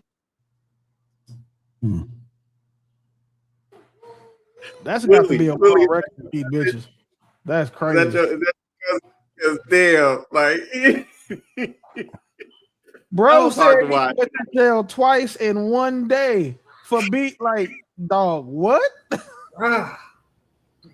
That justice system failed that lady because they supposed to do a temperament check when they let you go and give you all these instructions and all this crazy shit. And if you don't pass, I don't think it should happen in the same day, no matter what. That's just outrageous. You know what I'm saying? Like, you got arrested at 7 p.m., made bail by noon, beat the bitch up at 2, and then was back in jail by 4. That's crazy. Like you might as well have had an Uber there and back, like a 3-stop trip. Like, god damn. Is he in the U.S.? Is he saying he did this in the United States of America? Yeah, but he got to be in a small town, baby. He got to be in a small town. Like I don't really. I think Why does he have to be in a small town? To get away with I said he sounds like he's from the South. That's what I said. They're not letting you out in the day in big cities. If in Dallas, if you catch a DV charge, you over there for 48 hours. That's a 24-hour in the city. They're not letting you out with that. Yeah, you're not getting out the same day to go beat up the same girl twice. Like no. He in a Hoboken town. Some states considering putting ankle monitors on people to get restraining orders. They know him by first name. Orders on you. I mean, ankle the monitors part on that kind people. of had me was like him trying to say that was his way of getting compliance. Compliance, and he didn't actually believe that he was a woman beater. Well, sir, how do you not believe you're a woman beater when you went to jail for the shit 7 times, nigga? You are a professional.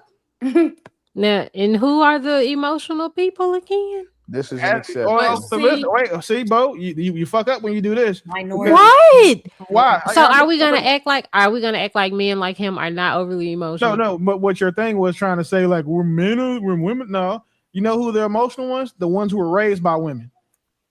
No, Nah, not not necessarily. Okay, Sometimes, yes. So let's not act like we can't go Google right now and see what percentage of domestic. I just were said raised by women and were raised by men, and you'll see that it's 83% to 17. And guess what 17% was for? Okay, back to the DV. Tell us. The niggas that had daddies. The majority of men with fathers are not out here beating bitches up. The ones who can't. Oh, yes, that is not true. Oh, well, you said ChatGPT, the you Center said for Domestic Violence, all those things disagree with you. But the reason why men are so violent because they don't learn how to regulate their emotions because they're raised by the parent that can't regulate her emotions. Okay, so yes. I don't know. However, there is a lot of men that are abusive because they've Facts. seen abuse growing up. Yeah, and we're raised by now again, and then the dad was taken out of the home and left, and he was left with the mom who was the one that couldn't fight. So when he says single parent, I just want to clarify. You mean these are people who aren't raised by their paternal fathers and mothers, right? No, like, You're not saying that they're single as in like their mother may not have been with a step parent or stepfather. You can take it however you need to formulate whatever argument you want to. What I said was that no, because I Googled it in the statistic. I couldn't find the statistic you were talking about. So that's why I'm asking for clarification. Again, so we'll work on your Google search and your prompts for the AI. However, for the majority of men who are perpetrators of domestic violence, those men did not have fathers. So find a statistic that says 79% to 21. So there is a 4% deviation in what I gave you. But again, I'm not going to do your Googles for you. I can put the study in the back once you try to refute it. But I like to save my ammunition for when people try to think I'm wrong. Let me play this. Eventually, one man does agree to talk to me. Daniel says he wants to tell his story to help warn others. He's recently been released from prison for what he did to his wife. She was a beautiful person. I remember her laugh. I remember her smile, her freckles. I won't ever forget it. I won't ever forget it because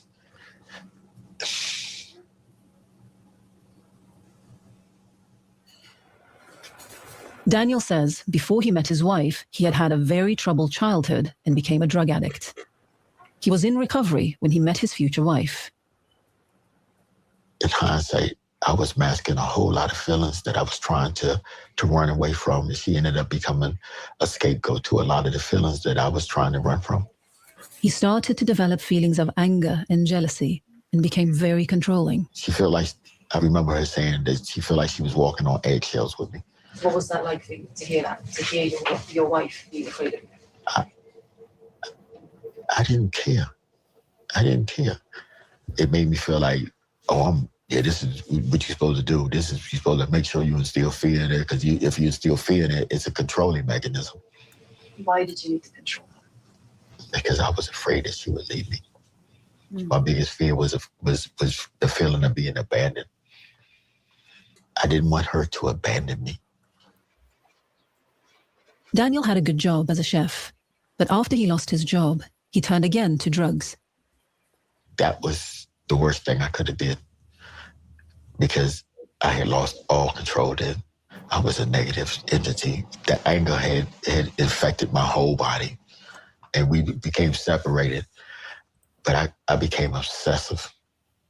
And not only did I become obsessive, I became a stalker. That led up to the morning that I actually did what I did. When I went there on September the 19th,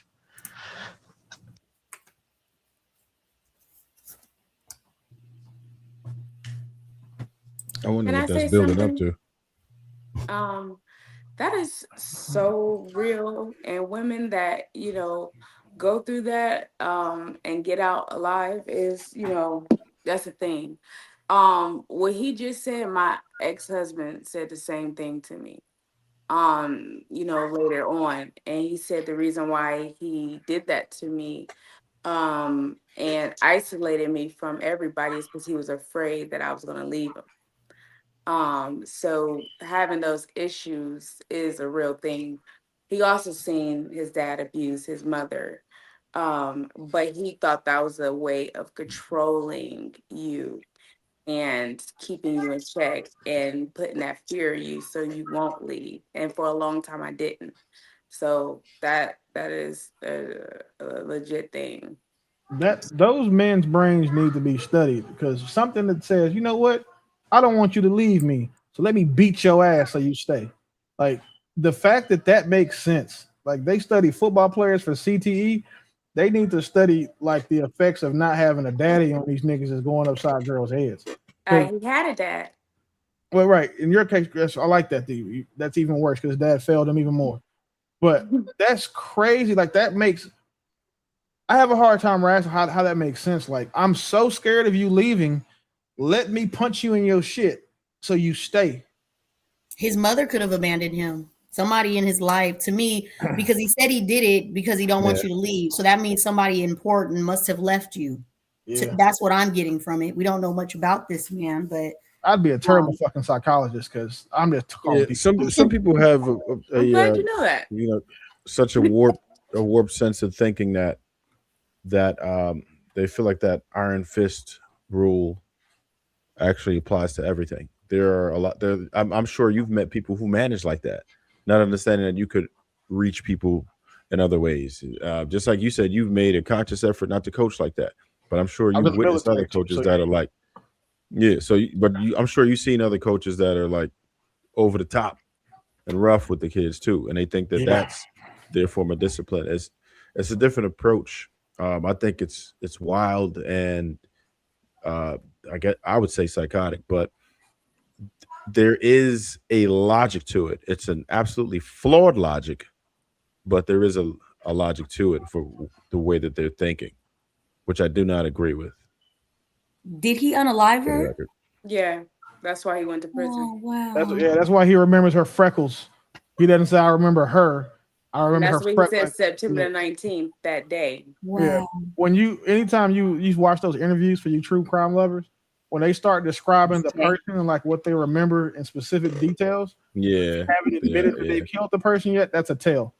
Like, because they know she's not here anymore, they know she's gone. So like he doesn't want to address the fact that she was a person that I killed. He just says that day instead of the day I killed her. It's always detaching language. Yeah, they always when they do the line of questioning, they kind of edit it in that way crazy. So they'll load the question so they answer a certain way and reveal that other part of it later.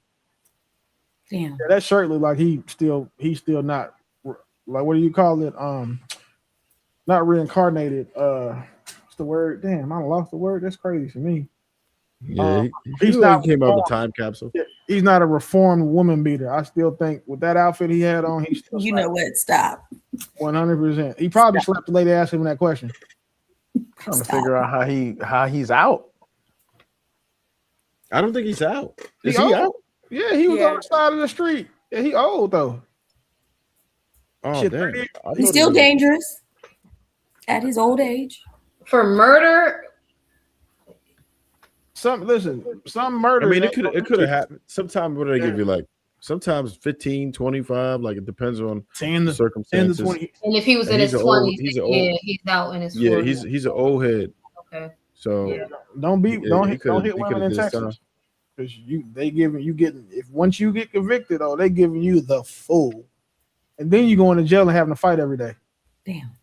Yeah, they don't play that shit in Texas. Only thing you can do worse is something to little kids. So Daniel has been recently released from prison after murdering his wife over 30 years ago. Now he's going to undergo therapy to go back over his whole life and try to understand what happened. They start by discussing something they have in common, a damaged childhood. When I was growing up, my father never had a conversation with me. And I started when I was 5 years old because I had so much fear of my father. At that time, he had put that much fear in me. And by 12 years old, I'm fighting him. I'm trying to fight him, because I didn't know what to do with my emotions.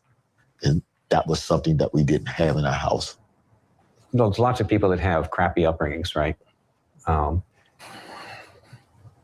still don't kill their wives. It actually makes them want to be the opposite. So for me, my anger towards my father took the direction of not wanting to be like him, wanting to be the opposite. But I became like him. Not respecting weakness, not like having contempt for people who are weak.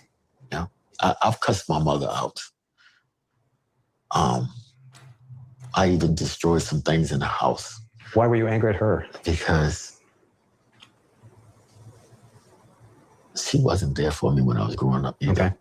So you're angry at the person who's easy to get angry at, right? No. You can't get angry at the person you're afraid of. But I would say, Daniel, that you have no idea what your mother was like. She's doing things to appease your father. She's not her own person. And you're judging her. You're angry at her. She's the easy person to be angry at. And then you extend that anger towards the women that you get involved with. Taking your anger out on women, right? I mean, that's basically the way that you copied him. I didn't know how to grow up.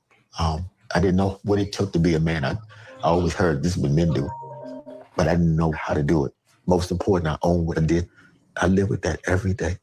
One of the reasons I really wanted to talk with you is because Yeah, I know Melody talked about the mom situation. And that was an example right there. Where his mom wasn't involved. Yeah, did it sound like he tried to blame the dad, the therapist, man? I have a question. Just curious. Why are they interviewing black men only for this? Because this isn't even a crime that we fucking. No, it's not only black men. I just skipped to the black man. Oh, so you only show the black. They are fault. Oh, come on, dog. So yeah, it seems like he just keep in mind, right? And I always try to be sensitive to these topics only because like not every woman's going to reveal it, but a lot more women than we may think have been through this, have been through some form of wild abuse like that. So I'll say this.